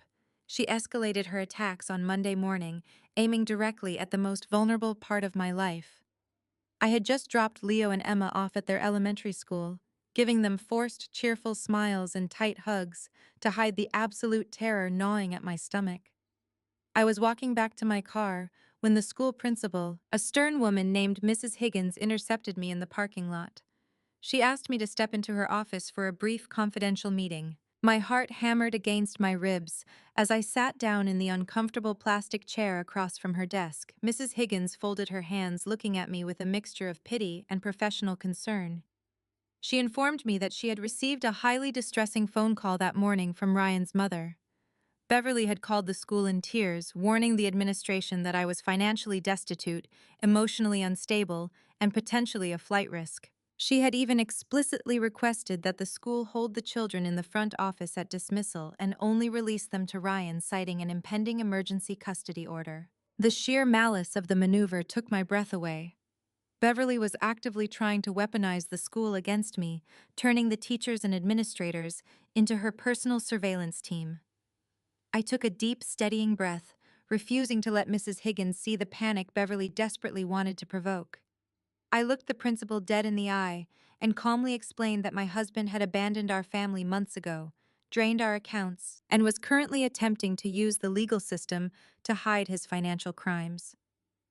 I handed her a copy of my driver's license and firmly stated that until a family court judge explicitly ordered otherwise, I retained full physical custody, and if anyone other than me attempted to pick up my children, she was to call the police immediately. Mrs. Higgins paled, realizing she had almost been manipulated into participating in a kidnapping. She nodded in agreement, but the damage was already done. The seed of doubt had been planted. I walked out of the school feeling like I was navigating a minefield blindfolded. Every look from another parent felt like an accusation. Every whispered conversation felt like a judgment on my sanity. Beverly was an absolute master of social warfare, using her money and her polished country club persona to manipulate everyone around me. She wanted me to crack under the immense pressure. She wanted me to show up to the emergency hearing on Tuesday morning, looking like the unhinged, exhausted woman she claimed I was. But the hardest part of the psychological warfare was not the whispering neighbors or the manipulated school officials. It was the crushing weight of trying to shield Leo and Emma from the crossfire. When I brought them home from school that afternoon, the reality of our situation settled heavily over the house. The empty spaces where Ryan's furniture used to be served as a constant glaring reminder of his betrayal. I tried to keep the atmosphere light, cooking their favorite macaroni and cheese and playing upbeat music in the kitchen. But children are incredibly perceptive. They can feel the tension radiating from the adults around them. After dinner, while I was giving Emma a bath, she looked up at me with large, sorrowful eyes. She asked me if Daddy took the couch because he was mad at us. The question felt like a physical blow to my chest. I had to swallow the lump in my throat, forcing a gentle smile, while my heart shattered into a million pieces. I told her Daddy was just confused, and that I loved her more than anything in the entire world. Later that night, I found Leo sitting in the hallway staring at the front door. He asked me if we were going to have to move, completely unaware of the foreclosure notice sitting on my desk, threatening to make his worst fear a reality in less than 30 days. I tucked them into their beds, reading them extra stories and holding them until they finally drifted to sleep. I stood in the doorway of their shared bedroom, watching their chests rise and fall in the dim light of the nightlight. They were so small, so completely innocent, and entirely dependent on me to keep their world from collapsing.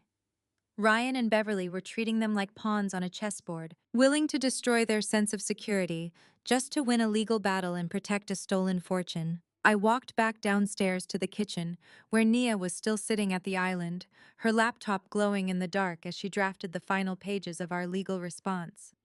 She looked up at me, seeing the exhaustion completely written across my face. I poured myself a cup of black coffee and sat down across from her. I was terrified. I was terrified of the judge, terrified of the foreclosure, and terrified of Beverly's relentless attacks. But beneath the fear was a hardening resolve. They had pushed me into a corner, expecting me to cower and surrender. They had severely underestimated the ferocity of a mother protecting her young. I drank the bitter coffee, staring at the stack of evidence we had compiled. Tomorrow morning we were walking into family court. Tomorrow morning the psychological games ended and the real slaughter began. Tuesday morning arrived with a suffocating gray sky. The fluorescent lights of the county courthouse buzzed aggressively as Nia and I walked through the heavy wooden double doors of Family Courtroom B. My stomach churned with a toxic mixture of exhaustion and adrenaline, but I kept my posture completely rigid. Ryan was already seated at the petitioner's table, flanked by two attorneys in immaculate custom suits. He looked the part of the deeply concerned affluent father, perfectly, wearing a conservative navy tie and a practiced expression of profound sorrow. Beverly sat right behind him in the gallery, her chin tipped up in quiet, arrogant defiance. She shot me a look of pure disdain as I took my seat next to Nia. They were absolutely confident they were going to walk out of this room with my children. The bailiff announced the arrival of Judge Caldwell, a woman with a fearsome reputation for zero tolerance when it came to courtroom theatrics. She took her seat at the elevated bench, adjusted her reading glasses, and immediately cut through the heavy silence. "We are here for an emergency ex parte motion regarding immediate physical custody of two minors," Judge Caldwell stated, her voice echoing sharply. "Counsel for the petitioner, you are claiming the children are in imminent danger." Proceed. Ryan's lead attorney stood up, buttoning his expensive jacket. He launched into a masterful, heavily rehearsed performance. Your Honor, my client is a devoted father who was forced to flee his marital home due to the respondent's increasingly erratic and hostile behavior. The lawyer began, his tone dripping with manufactured gravity. Since his departure, the respondent has completely mismanaged the family finances to the point of utter ruin. We have submitted into evidence a notice of default from the National Bank. The respondent has ceased paying the mortgage, and the marital home is facing active foreclosure in less than 30 days. She is entirely destitute, unstable, and incapable of providing a safe environment. We respectfully request the children be placed immediately into my client's care, where they will have stability and financial security. Ryan dabbed the corner of his eye with a pristine white handkerchief. It was a spectacular display of manipulation. If I did not know the truth, I might have actually believed the narrative of the heartbroken father trying to save his kids from a deranged mother.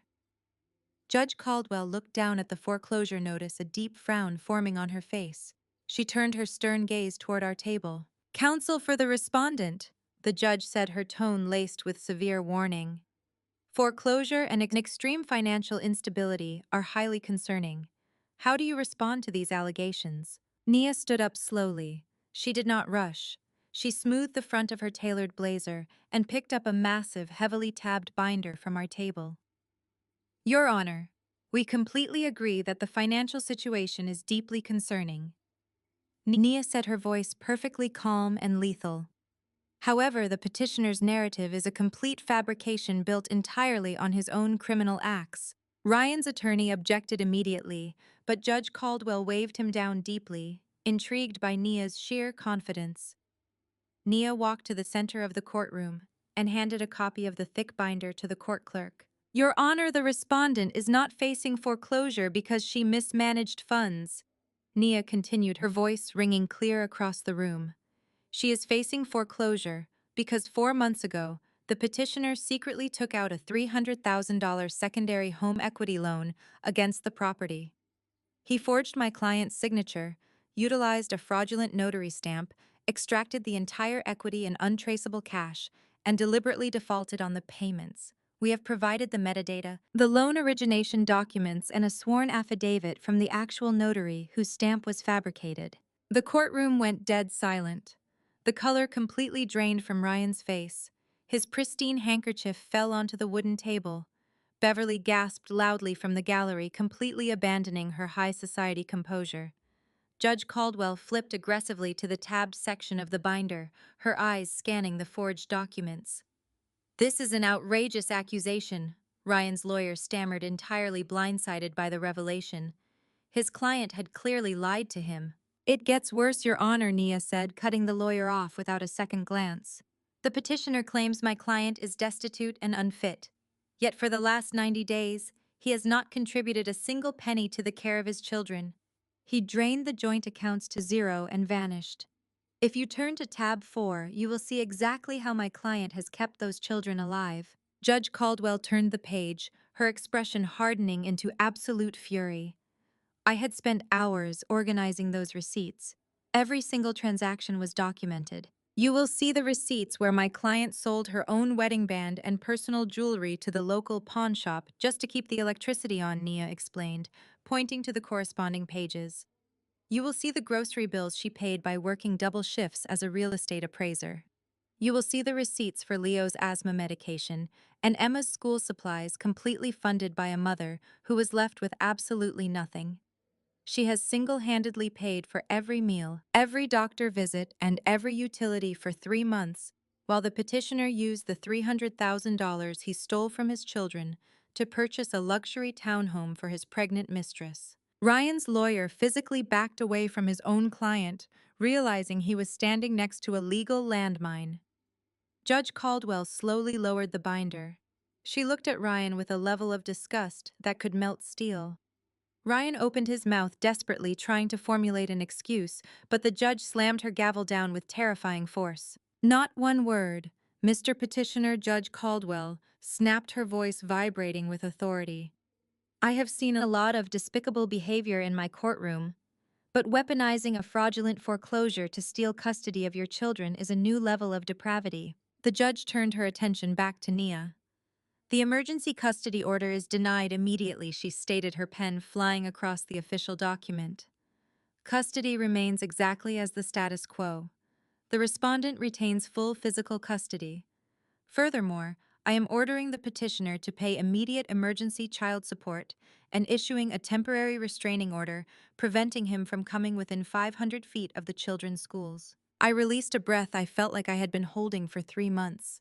A wave of profound relief crashed over me. I looked back at Beverly, whose face was completely pale, her vicious smear campaign entirely useless against the undeniable power of paper trails and receipts. However, Judge Caldwell continued, her tone softening slightly as she looked directly at me.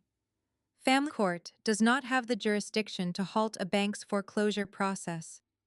Even with the evidence of fraud, that is a separate civil and federal matter. The 30-day clock on your house is still ticking, and you must address that with the lender immediately. The gavel struck one final time, dismissing the hearing. The psychological warfare had failed, and Ryan had been brutally exposed. My children were safe. They were going home with me. But as I walked out of the courtroom, leaving Ryan and his mother to face the ruins of their ambush, the heavy truth of the judge's final words settled on my shoulders. I had won the most important battle, but the war for our survival was far from over. I had less than 4 weeks to figure out how to stop a major national bank from throwing us onto the street. The heavy glass doors of the courthouse swung shut behind us, muting the chaotic noise of the lobby. The cold Tuesday morning air hit my face, bringing a sharp, clarifying focus. We had survived the ambush. Leo and Emma were safe. But the victory felt like a fragile bandage placed over a gaping wound. The 30-day foreclosure clock was still relentlessly ticking, and Judge Caldwell's final warning echoed in my ears. Defeating Ryan in family court did not magically pay off a $300,000 fraudulent loan. Nia unlocked her SUV, her eyes blazing with residual courtroom adrenaline. She tossed her heavy binder onto the back seat and immediately pulled out her phone. "I am calling the district attorney right now," Nia stated, her thumb hovering over the keypad. "We have the forged signature, the fake notary stamp, and the bank notices. We are going to hand this entire forensic packet over to the white-collar crime division. Ryan is going to be in federal handcuffs before dinner." I reached out and placed my hand over her phone, pushing it down. "Do not make the call," I said, my voice eerily calm. Nia looked at me like I had lost my mind. "Claire, he committed a massive federal felony. We have the smoking gun. Why would we not fire it? Because if he goes to prison right now, I lose my house." I explained, the strategic reality crystallizing in my mind. If the federal authorities indict him, every single asset he has will be frozen. The money he stole will be tied up in criminal forfeiture proceedings for years. The bank does not care if my husband is sitting in a jail cell. They only care about their money. If I let the government freeze everything, I still get evicted in 28 days. Nia slowly lowered her phone, her sharp legal mind catching up to my real estate logic. "You want to hold the criminal evidence hostage," she realized, a slow, dangerous smile spreading across her face. "You want to use the threat of federal prison to force him to pay off the house himself." "Exactly," I said, opening the passenger door. "But to make that threat absolute, we cannot just prove he stole the money. We have to prove exactly where he put it. If we are going to blackmail a fraudster, we need to completely dismantle his safe haven. We need to turn our attention to Brittany." We drove back to my house in silence, the battle plan shifting from defense to a highly calculated offense. Ryan thought he was an untouchable mastermind, but he was playing in my arena now. Real estate was not just my job, it was my weapon.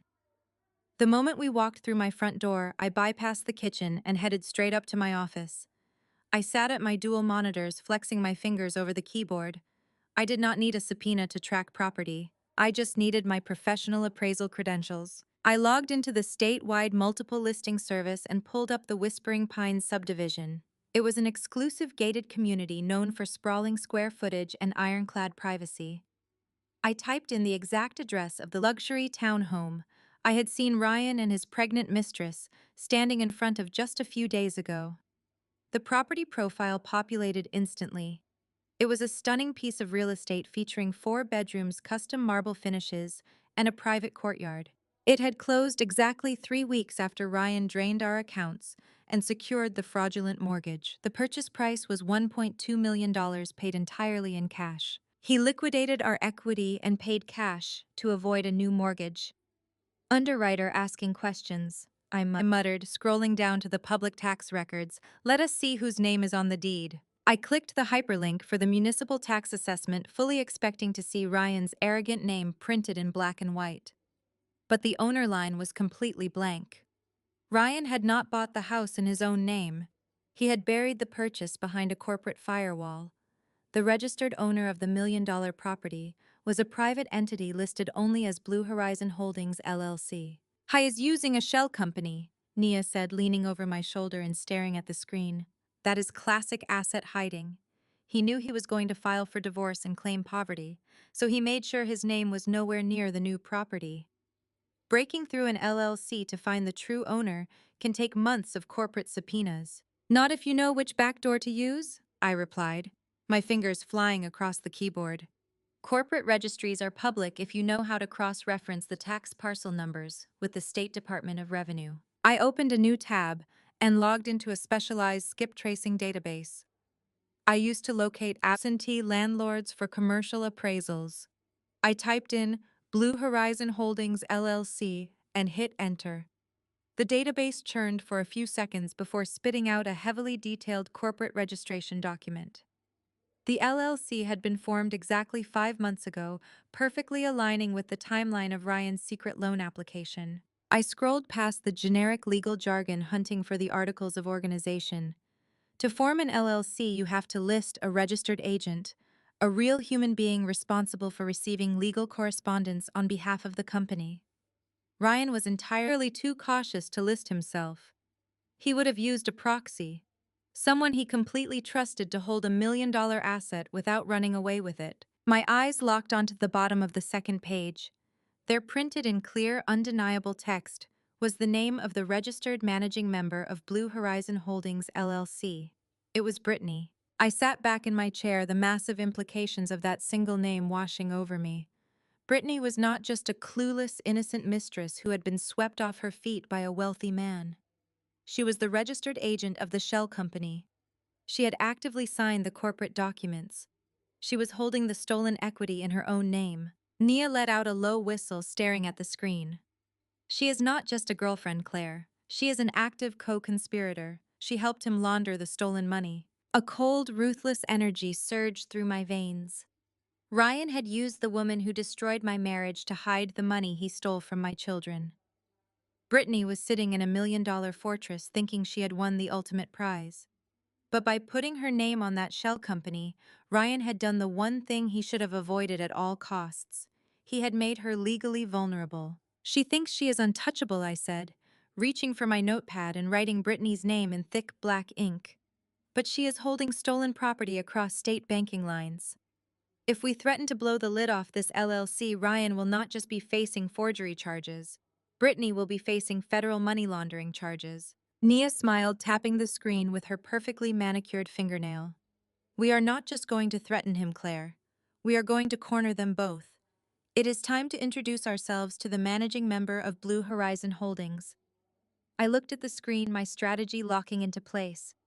I did not just want to keep my house anymore. I wanted to take absolutely everything from them. The calculated revenge had officially begun. I stared at the bold letters of Brittany's name on my notepad, the implications of Ryan's colossal mistake blooming in my mind like a dark, beautiful flower. In his desperate arrogance to shield his stolen wealth from the jurisdiction of the family court, he had severely overplayed his hand. I clicked the mouse, downloading the complete 40-page operating agreement for Blue Horizon Holdings LLC. My eyes scanned the dense legal paragraphs, hunting for the specific clauses regarding ownership percentage and asset control. Look right here, I said, pointing to a heavily indented section on the third page of the PDF. Read the designation of authority. Nia leaned in, her eyes darting across the screen. I watched her jaw literally drop as she read the legal jargon.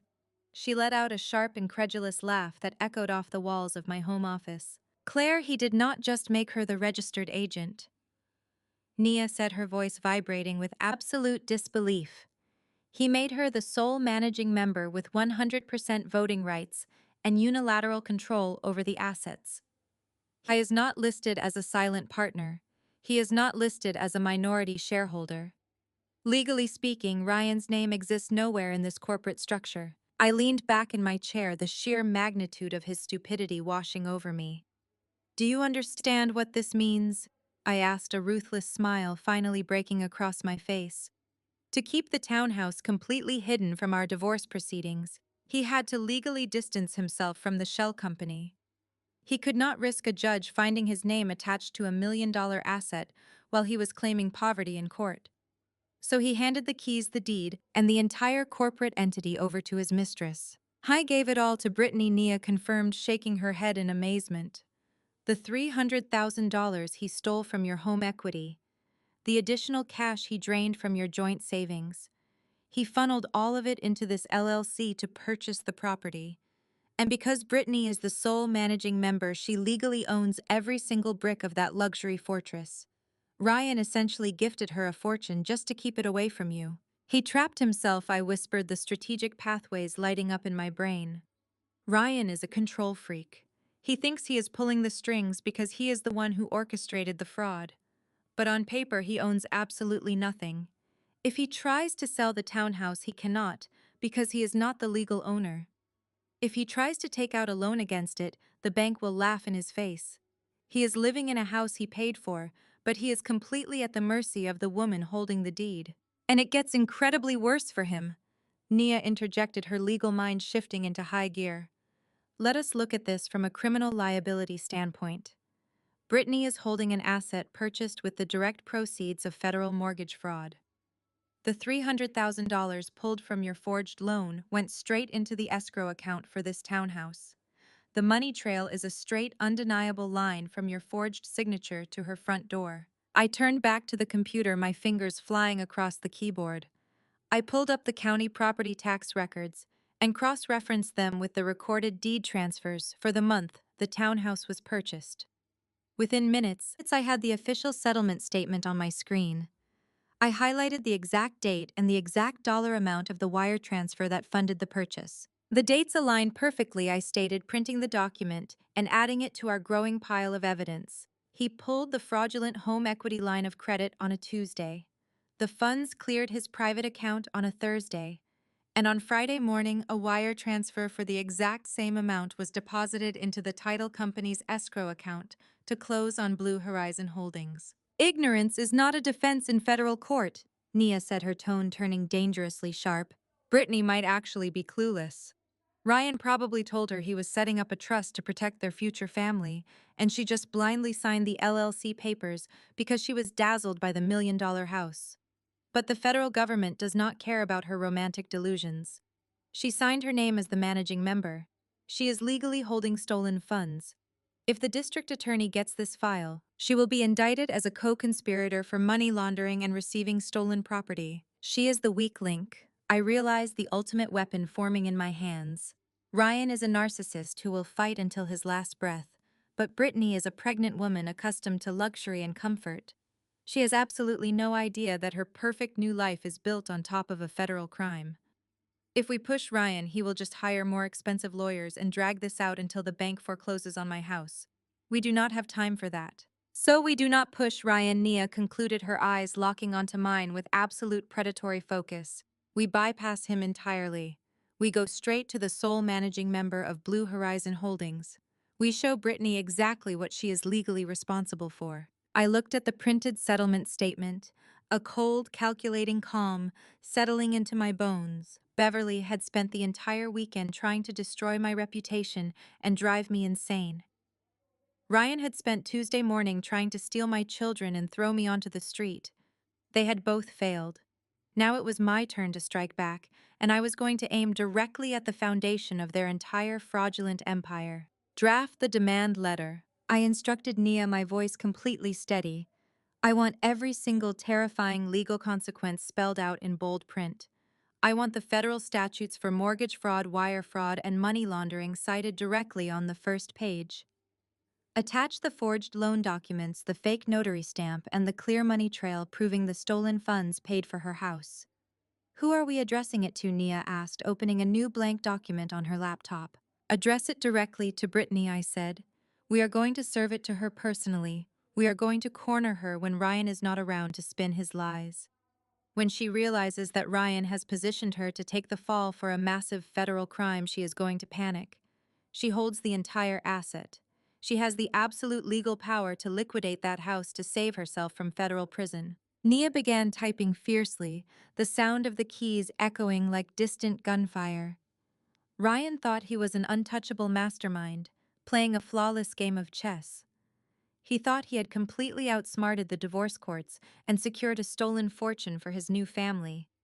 But he had unknowingly handed the loaded gun directly to his mistress. And tomorrow morning I was going to show her exactly how to pull the trigger. The sun broke through the heavy overcast sky early Wednesday morning, casting a pale cold light across my kitchen island, where the freshly printed demand letter sat inside a crisp manila envelope. I was pouring my second cup of black coffee, completely fueled by adrenaline and ready to drive straight to the Whispering Pines subdivision. I wanted to ambush Brittany at her front door and show her the federal prison sentence she was currently holding in her perfectly manicured hands. But as I reached for my car keys, Nia intercepted me. She placed her hand firmly over mine, pressing the keys back into the marble counter. She looked at the envelope and then back at me, her expression devoid of any morning optimism. Before we hand a loaded weapon to a stranger, she warned, her voice dropping to a serious whisper, we need to make absolutely sure she does not already know how to shoot. We are dealing with federal crimes, heavily protected shell companies, and a $1.2 million cash transaction. Nia continued pacing the length of my kitchen. If we walk up to that luxury house completely blind to who Brittany really is, we might trigger a reaction we cannot legally control. She pulled her phone out and dialed a number she clearly knew by heart. Nia explained that she was bringing in Vance. I was a private investigator who operated entirely in the gray areas of the law, specializing in high net worth asset recovery and ruthless corporate espionage for elite divorce firms. Vance was the man you called when you needed to know the darkest, most buried secrets of the opposition before stepping into a courtroom.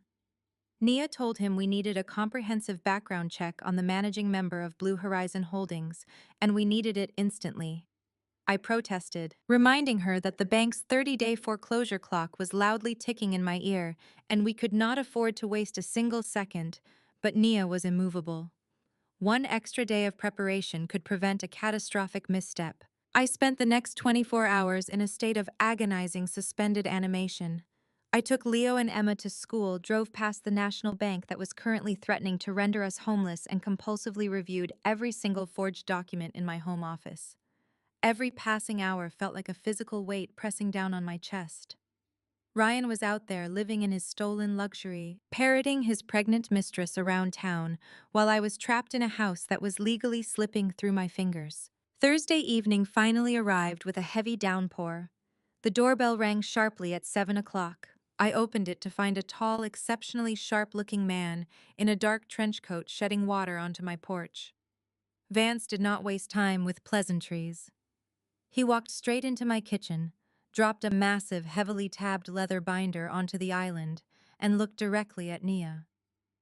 You were right to call me Vance, said his voice, a low, gravelly baritone that commanded immediate attention. You were about to walk into a massive trap. Your husband is not the criminal mastermind you think he is, Claire. He is the mark. I stared at the thick binder, completely thrown off balance by his statement. Vance opened the heavy leather cover, revealing a series of high-resolution surveillance photos and dense legal documents that had absolutely nothing to do with my husband. He pointed to a candid picture of Brittany walking out of a high-end boutique. She was not the innocent, naive 20-something girl Ryan had portrayed her to be.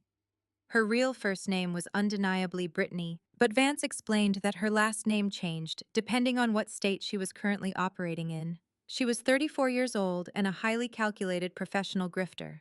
Vance flipped to the next tab, revealing a quiet, sealed civil settlement agreement from Seattle 3 years ago.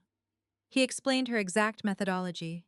She specifically hunted for wealthy, arrogant men who were on the verge of a midlife crisis or a brutal separation. She played the sympathetic, adoring ear, stroking their egos and convincing them they were brilliant.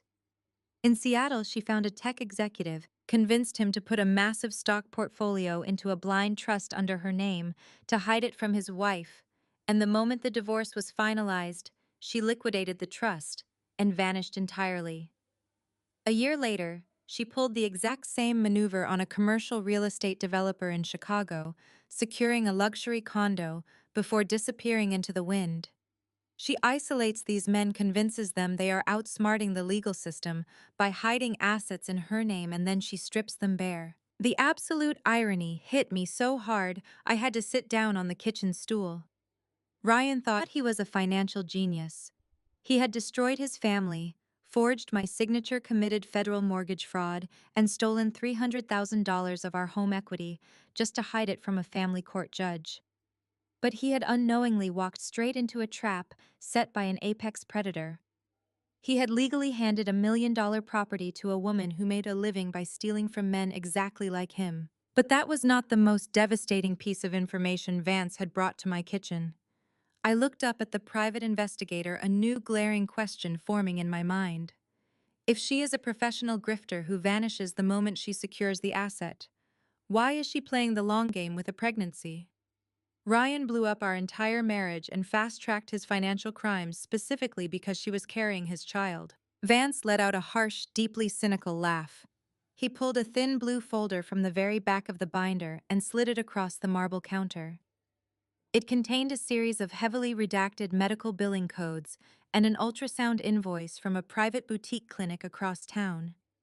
Vance explained that even the best grifters get sloppy when they get comfortable in a new city. She had carelessly used her real insurance profile to bill an early prenatal visit before she fully established her new identity in our social circle. Look at the date of the first ultrasound, Vance instructed, tapping the medical invoice with his pen, and look at the gestational age recorded by the technician. I did the math in my head, my eyes widening as the numbers completely failed to align. The conception date was at least 9 weeks before Ryan ever attended the real estate gala, where they supposedly met for the very first time. The timeline was biologically impossible. She was already pregnant when she targeted him. She had simply weaponized the unborn child, using it as the ultimate emotional leverage to force Ryan to abandon his family, drain his accounts, and accelerate his financial crimes before he could think clearly. The baby was not his. Ryan had completely destroyed his life, committed federal felonies, and alienated his legitimate children for a child that did not even share a drop of his DNA. I looked down at the demand letter sitting next to the staggering pile of evidence. My hands were no longer shaking. We were not just going to threaten Brittany with federal prison anymore.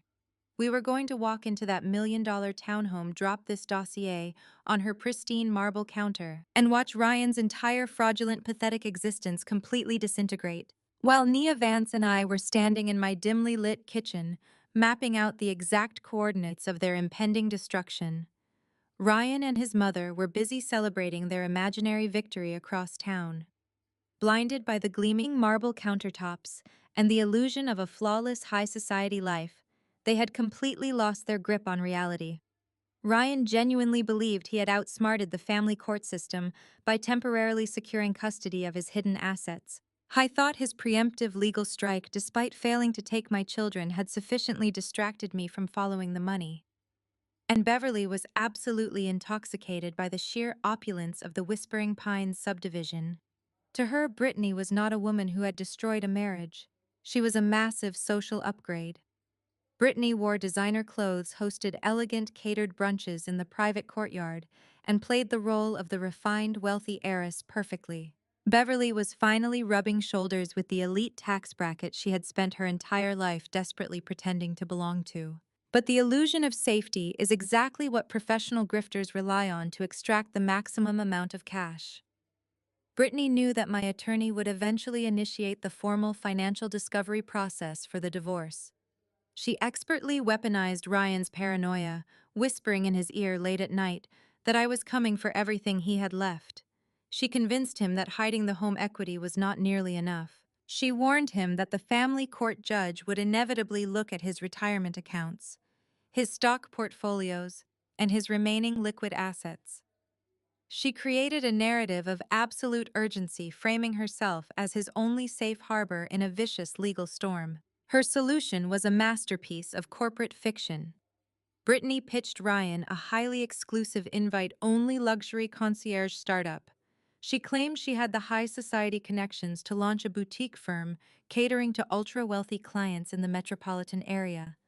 But she needed immediate capital to secure the commercial leases and hire the executive staff.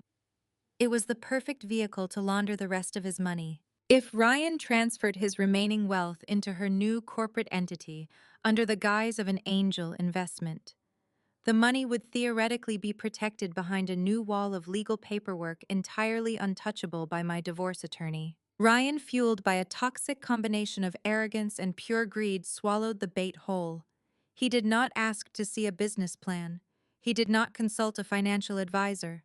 He simply logged into his brokerage portal and ordered a complete catastrophic liquidation of his entire retirement portfolio.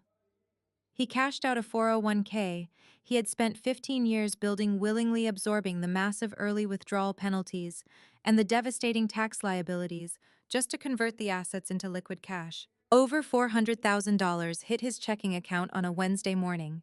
By Thursday afternoon, he had wired every single penny directly into the newly formed business accounts controlled entirely by Brittany. He had successfully hidden his life savings from me by handing it directly to a woman whose real name he did not even know. But the financial slaughter did not stop with my husband. Beverly, completely mesmerized by the fabricated business pitch and desperate to secure her own slice of the imaginary luxury empire, decided she needed to be a founding partner. She saw Brittany's startup not just as a way to punish me by keeping the wealth entirely within their new family, but as a guaranteed ticket to double her own net worth. Brittany played Beverly perfectly, feigning reluctance to accept outside capital before finally graciously allowing her new mother-in-law to buy into the exclusive ground floor. Beverly drove to her local bank branch and sat down with a wealth manager she had known for a decade. She ignored every single piece of professional advice he offered. She liquidated a massive chunk of her own retirement savings, cashing in stable mutual funds and municipal bonds she had relied on for her fixed income. She walked out of the bank with a cashier's check for $250,000, proudly carrying it to the $1 million townhouse and placing it directly into Brittany's waiting hands. Beverly had mortgaged her own golden years to buy into a mirage, convinced she was outsmarting everyone around her. Back in my kitchen, Vance handed me the final stack of banking intercepts that detailed this exact series of wire transfers. He had tracked the massive movement of funds in real time over the past 48 hours. I stared at the heavily redacted wire receipts, the sheer scale of their stupidity taking my breath away.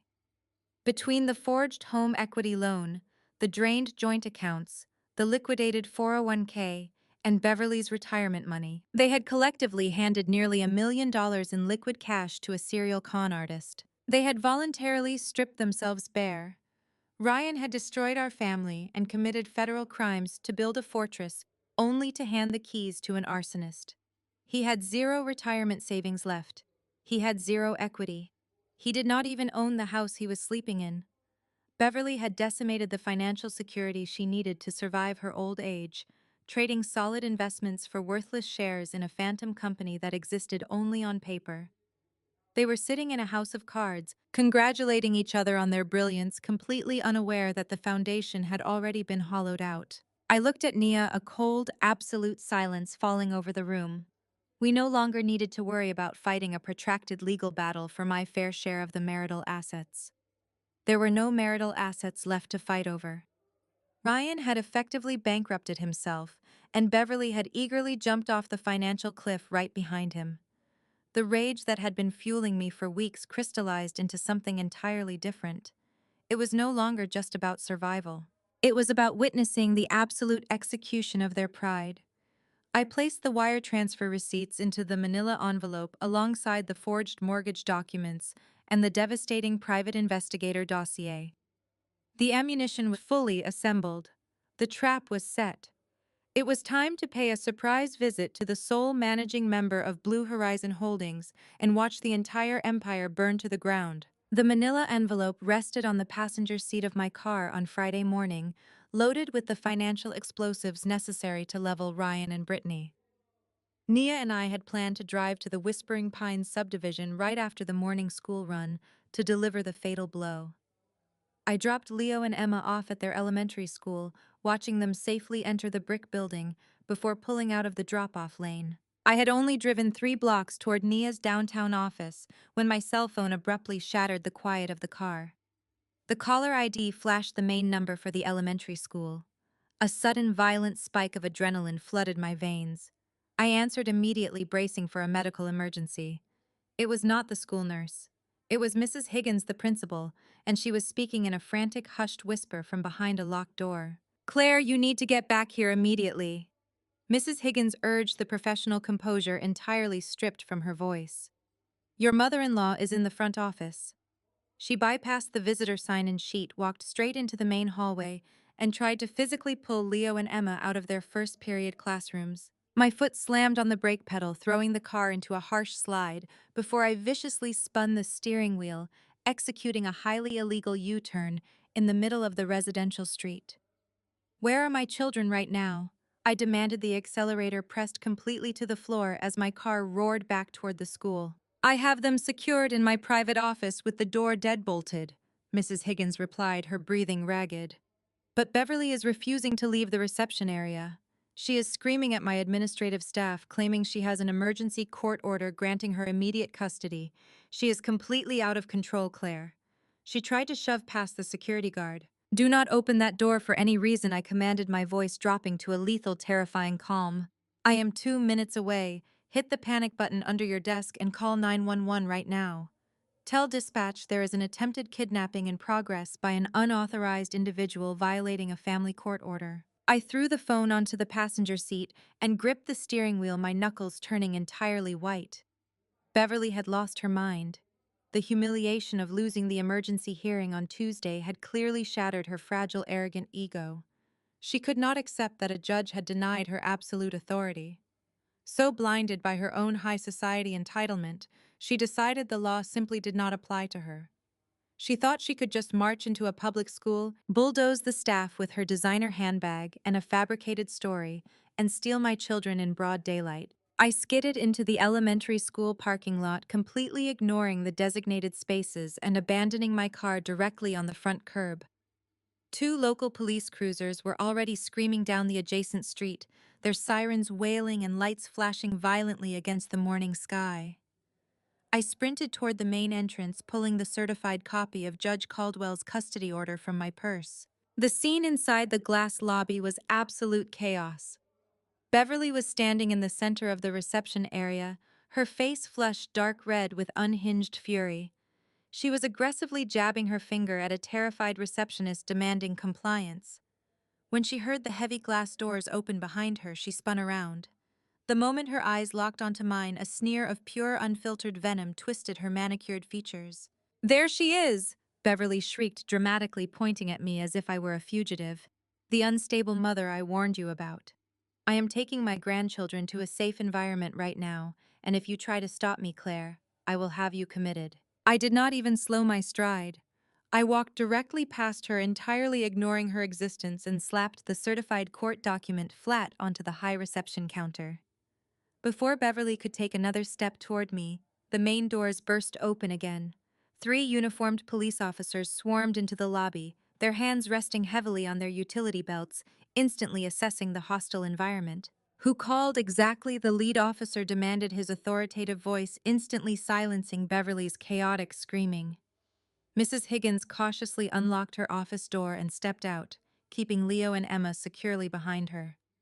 "I called," the principal stated, her voice shaking slightly but holding firm. "That woman is attempting to forcefully remove 2 students without parental consent or legal authorization." Beverly immediately pivoted, turning her flawless country club manipulation tactics onto the police officers. "Thank goodness you are here," she sighed, clutching her pearl necklace and feigning utter relief. "I am the paternal grandmother. My son was granted emergency custody of these children because this woman is suffering a severe mental breakdown. She is facing foreclosure and is completely destitute. I am simply trying to protect my grandchildren from a dangerous situation. The lead officer turned to me, his expression hardened with suspicion. I did not waste a single breath arguing with a lunatic. I simply slid the heavy embossed court document across the counter toward him. Read the second paragraph, officer, I said, my voice projecting clearly across the silent lobby. That is an official decree signed by Family Court Judge Caldwell less than 72 hours ago. It denies the petitioner's motion for emergency custody entirely. It explicitly states, I retain full sole physical custody of my children. Furthermore, it clearly outlines that the paternal family is to have absolutely no unauthorized contact. The officer picked up the document, his eyes quickly scanning the judicial seal and the highlighted text. His demeanor shifted instantly from neutral suspicion to immediate tactical enforcement. He turned away from me and squared his shoulders directly at Beverly. Ma'am, the officer said, his tone entirely devoid of patience. You have zero legal authority to take these children. You are currently trespassing on public school property, causing a massive disturbance, and attempting to violate a highly specific court order. Beverly's jaw dropped. The carefully constructed illusion of her absolute power evaporated in front of a dozen staring witnesses. But her arrogance was a terminal disease. She refused to retreat. You are completely misinterpreting the situation, Beverly snapped, taking an aggressive, highly ill-advised step toward the armed officer. My son is a wealthy man. We have $1 million estate waiting for these children.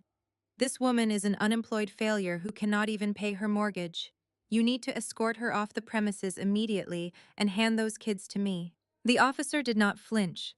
He unclipped a set of heavy steel handcuffs from his belt, the metallic click echoing sharply in the quiet room. You have exactly 5 seconds to walk out those front doors, he warned, leaning forward. If you take one more step toward these children, or if you ever set foot on this property again, you will be arrested for attempted kidnapping and thrown in the back of my cruiser in front of every single parent currently pulling into this parking lot. Beverly froze, the blood draining entirely from her face. She looked through the glass walls of the lobby. A crowd of suburban mothers had gathered on the sidewalk, their phones out, openly recording the spectacular meltdown of the neighborhood matriarch. The social humiliation was absolute. She had tried to play the role of the savior grandmother, and instead she was being publicly expelled from an elementary school under the threat of felony arrest. She grabbed her designer handbag, her hands shaking violently with humiliated rage. She shot me a look of pure, concentrated hatred. This is not over, Claire, she hissed, her voice trembling. My son has more money and more power than you could ever comprehend. We are going to bury you in legal fees until you break. We are going to take everything from you. I stood my ground, staring directly into her wide, panicked eyes. A cold, ruthless smile slowly spread across my face. She had absolutely no idea. She was standing in a school lobby, threatening me with a fortune that literally did not exist anymore. She was bragging about the power of $1 million estate that was legally owned by a pregnant serial grifter who had already stolen her retirement fund. Take a good look at your bank accounts, Beverly, I whispered softly, making sure only she could hear the fatal warning. Because you have already lost everything. You just do not know it yet. I turned my back on her and knelt down, opening my arms as Leo and Emma rushed out of the principal's office and buried their faces in my coat. I held them incredibly tight, the smell of their apple shampoo grounding me in reality. Behind me, the heavy glass doors slammed shut as the police escorted a disgraced, completely ruined woman out into the cold morning air. I held Leo and Emma against my chest until their trembling finally stopped the chaotic flashing lights of the police cruisers reflecting off the glass lobby doors. Mrs. Higgins stood over us like a fierce guardian, immediately ordering her administrative staff to lock down the campus and initiate a strict security protocol for the rest of the week. I kissed the top of my children's heads, promising them they were completely safe, before gently guiding them back to the principal's private office to wait for my babysitter to arrive. The moment they were out of earshot, I pulled my phone from my pocket and dialed Nia. She answered on the second ring, instantly recognizing the residual adrenaline in my voice as I recounted the attempted kidnapping. Nia did not waste a single second with outrage. She immediately pivoted to tactical execution. We had the police report the principal's eyewitness testimony and the undeniable fact that Beverly had attempted to bypass a certified family court order. Nia instructed me to meet her at the county courthouse the second the babysitter picked up the kids. We were not going to wait for the final custody hearing to address this escalation. We were going to drop a legal anvil on Beverly's head before she could even process the humiliation of her public expulsion from the school. By 2 o'clock that same afternoon, Nia and I were sitting in a sterile civil courtroom presenting a massive stack of expedited paperwork to a completely unimpressed municipal judge. Beverly had been forcibly summoned by the police to attend the emergency hearing, and she sat 2 tables away from us, aggressively filing her nails, while her newly hired defense attorney frantically whispered in her ear. She was trying desperately to project an aura of bored high society inconvenience, but the frantic twitch in her jaw betrayed her absolute panic. The judge read through the arresting officer's incident report, his expression growing darker with every sentence. He did not ask for Beverly's side of the story.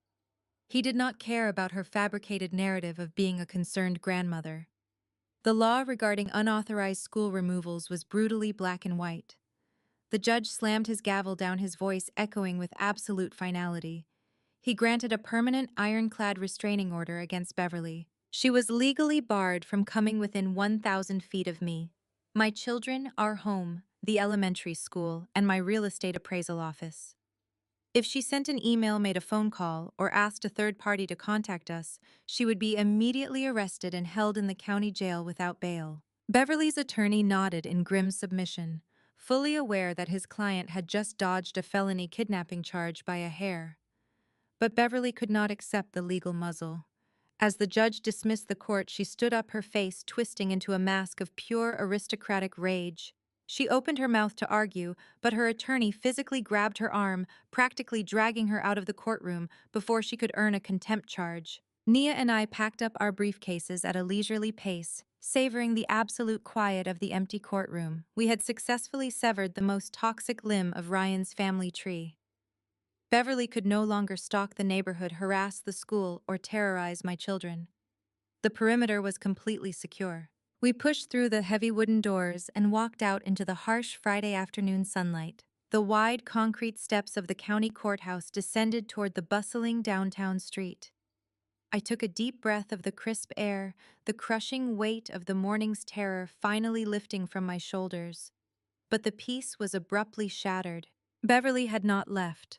She was pacing furiously at the bottom of the concrete steps, entirely ignoring the frantic pleas of her attorney, who was begging her to get into a waiting town car.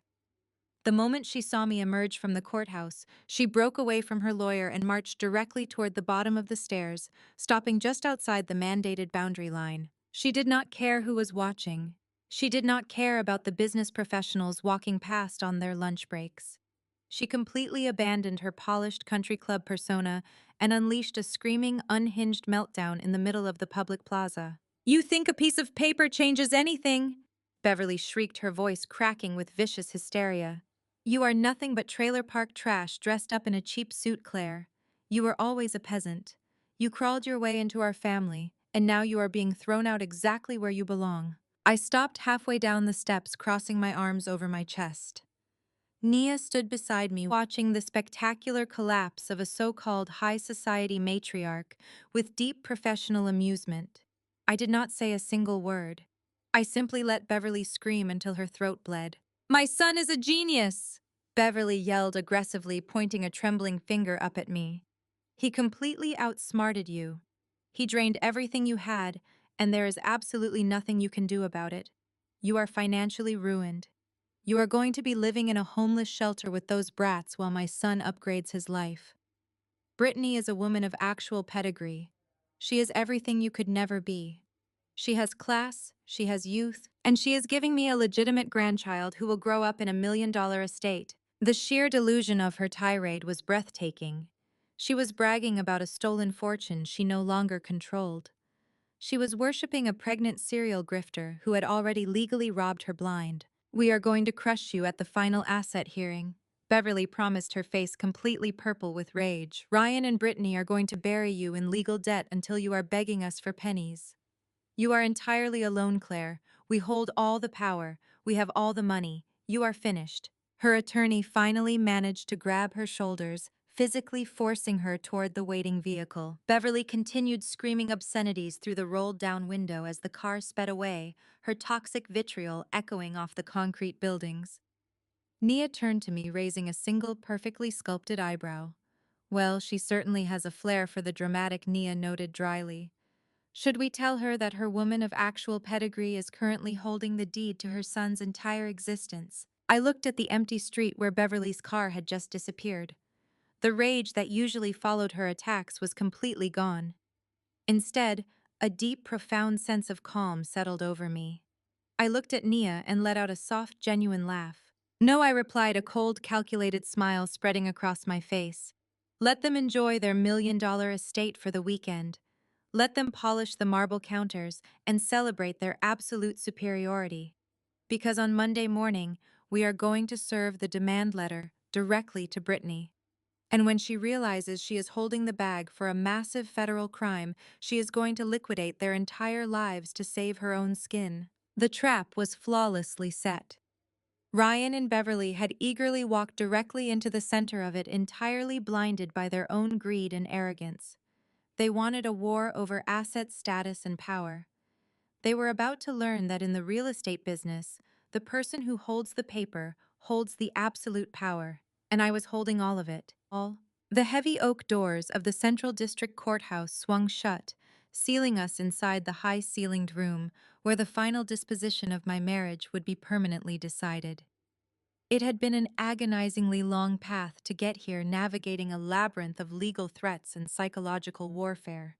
But I walked down the center aisle with my spine perfectly straight. I took my seat next to Nia at the respondents' table. Across the aisle, Ryan was already leaning comfortably back in his leather chair. He looked incredibly arrogant, wearing a bespoke charcoal suit and flanked by three expensive corporate litigators who were busy organizing massive stacks of heavily redacted financial documents. He shot me a look of pure, unadulterated condescension, fully believing he was about to orchestrate my absolute ruin. Behind him, seated in the very first row of the gallery, Beverly smoothed the skirt of her designer dress. She wore a smug, victorious smirk, her restraining order temporarily suspended for the confines of the courtroom. She was practically vibrating with anticipation, eager to watch a judge formally strip away my children, my home, and my dignity. Judge Caldwell entered the courtroom, her severe expression silencing the ambient chatter instantly. She took her seat at the elevated bench and aggressively struck her gavel. We were here for the final evidentiary hearing regarding the dissolution of marriage, the permanent allocation of marital assets, and the final ruling on physical custody. Ryan's lead attorney stood up immediately, adjusting his expensive silk tie. He wasted no time launching into a vicious, highly calculated opening statement. Your Honor, the attorney began, his voice dripping with manufactured sympathy. We are here to finalize a deeply tragic situation. My client is a successful, responsible father who has been forced to watch his former spouse completely destroy the family's financial stability. The respondent has ceased paying the mortgage on the primary residence, resulting in an active and unavoidable foreclosure process. We are asking this court to grant my client immediate and sole physical custody of the minor children to protect them from imminent homelessness. Furthermore, because the respondent has squandered the marital equity we demand, she be ordered to vacate the premises immediately and assume the entirety of the foreclosure debt. My client simply wants to move his children into the stable luxury environment he has painstakingly provided for them. Ryan nodded solemnly, playing the role of the heartbroken patriarch to absolute perfection. Beverly let out a soft, audible sigh of agreement from the gallery. They had painted a flawless picture of my supposed incompetence. They were asking the judge to legally hand Ryan everything while throwing me onto the street with absolutely nothing. Judge Caldwell turned her sharp gaze toward our table. Counsel for the respondent, she stated, her tone flat and expectant. Do you have a response to these devastating financial allegations? Nia stood up slowly, picking up a single sleek black binder. She did not look flustered. She looked like a predator that had finally cornered its prey. She walked deliberately to the center of the courtroom. Your Honor, the petitioner's narrative is indeed tragic. Nia began, her voice echoing clearly across the silent room. But it is completely fabricated. We are not here to debate financial mismanagement. We are here to expose a massive, highly calculated criminal enterprise. Ryan's lead attorney shot to his feet, objecting aggressively to the inflammatory language. But Judge Caldwell waved him down, deeply intrigued by Nia's sheer confidence. Nia approached the bench and handed the black binder directly to the court clerk. I am submitting into evidence a comprehensive forensic accounting report, completely compiled and verified by an independent agency. Nia continued, turning her back to the judge and looking directly into Ryan's eyes. The petitioner claims my client stopped paying the mortgage and destroyed the family's equity. If you turn to page 4 of the forensic report, you will find the absolute truth. 4 months ago, the petitioner secretly executed a secondary home equity line of credit, extracting $300,000 in cash from the marital property. A low murmur rippled through the courtroom. Ryan's smug expression faltered slightly, but his lawyers remained rigid, clearly unaware of the specific documentation Nia was about to drop. He could not secure this loan alone, Nia stated, her voice rising in volume and authority. It required the signature of both spouses. Your Honor, if you look at Exhibit A, you will see the primary loan agreement. You will also see a highly detailed forensic handwriting analysis confirming that the signature on the Kyo borrower line is a spectacular, undeniable forgery. My client never signed that document. She never saw a single penny of that money. The petitioner fabricated her signature, utilized a fraudulent notary stamp to bypass federal banking regulations, and deliberately defaulted on the loan to trigger the foreclosure he is now using as a weapon in this very courtroom. The color drained completely from Ryan's face. He grabbed his lead attorney's sleeve, whispering frantically. Beverly gasped loudly from the gallery, her manicured hands flying to her mouth in shock. This is undeniable evidence of federal mortgage fraud, Nia declared, delivering the first massive blow of the morning. The petitioner did not build a stable luxury environment for his children. He financed his new life by committing a federal felony, stealing his family's home equity, and actively framing his wife for the resulting financial ruin. Judge Caldwell stared at the forensic handwriting analysis, her jaw tightening with profound judicial fury. The carefully constructed illusion of Ryan's high society superiority was shattering into a million pieces right in front of him. The trap had officially snapped shut, and we were just getting started. Ryan's lead attorney scrambled to inspect the forged loan documents, whispering frantically to his co-counsel, while Ryan slumped in his chair, his arrogance evaporating into a pale, sweat-slicked terror. But Nia was not even remotely finished. She did not pause to let them attempt a damage control maneuver. She simply turned to the next section of her binder, pulling out a thick sheath of certified county real estate records and corporate filings bearing state stamps dated less than 24 hours ago. Your Honor, if the petitioner's fraudulent mortgage scheme was not sufficient to demonstrate his absolute unfitness to manage assets or provide a home for his children, the current state of his finances will. Nia announced, her voice ring out like a death knell. The petitioner and his counsel have spent weeks boasting about a luxury townhouse in Whispering Pines, claiming it represented $1 million estate where he intended to move the children. Judge Caldwell looked up from the forgery documents, her eyes narrowing. What about this townhouse, counselor? It does not exist as an asset, Nia declared bluntly. In fact, Ryan does not own a single square inch of it. The property was held under the corporate entity Blue Horizon Holdings, LLC. If you refer to Exhibit B, you will find the Secretary of State Corporate Registry.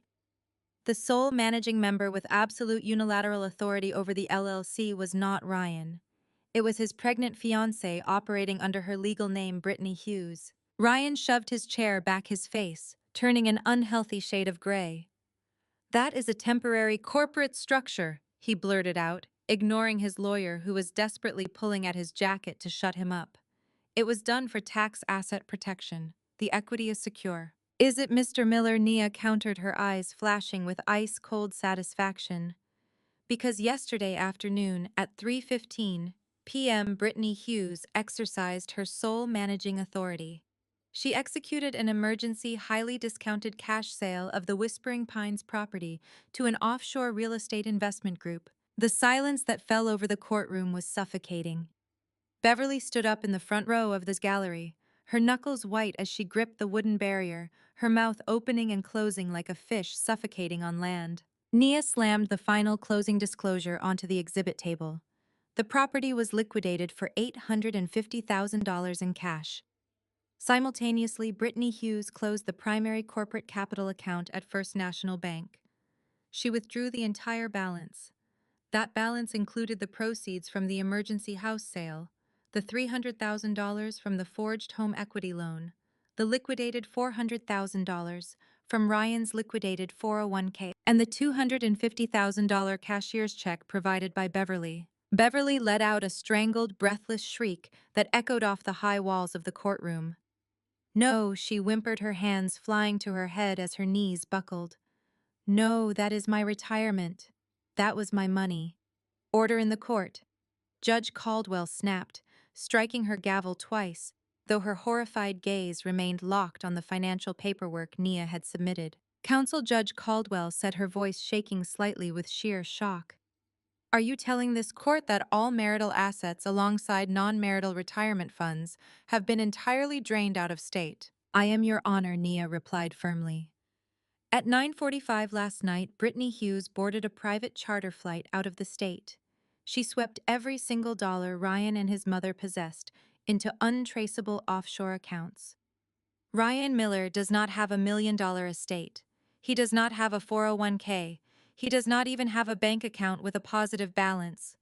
He is currently facing immediate eviction, total financial insolvency, and massive civil liabilities. Ryan grabbed the edge of the table, his chest heaving as panic completely overtook him. He looked like a man drowning in dry air. He turned his eyes toward me, desperate, hollow, and utterly ruined. He had handed his entire existence to a stranger just to keep me from getting half, only for her to rob him of everything. But Nia had one final lethal payload to deliver. The ultimate destruction of Ryan Miller required more than just stripping away his money. It required dismantling the very core of his vanity. Your Honor, there is one final matter regarding the petitioner's claim that he needs custody to support his growing new family, Nia said, stepping directly in front of Ryan's desk. The petitioner has repeatedly cited his impending fatherhood as the moral foundation of his new life. Nia opened a sealed court envelope and laid a certified medical report and a private investigator dossier on Judge Caldwell's bench.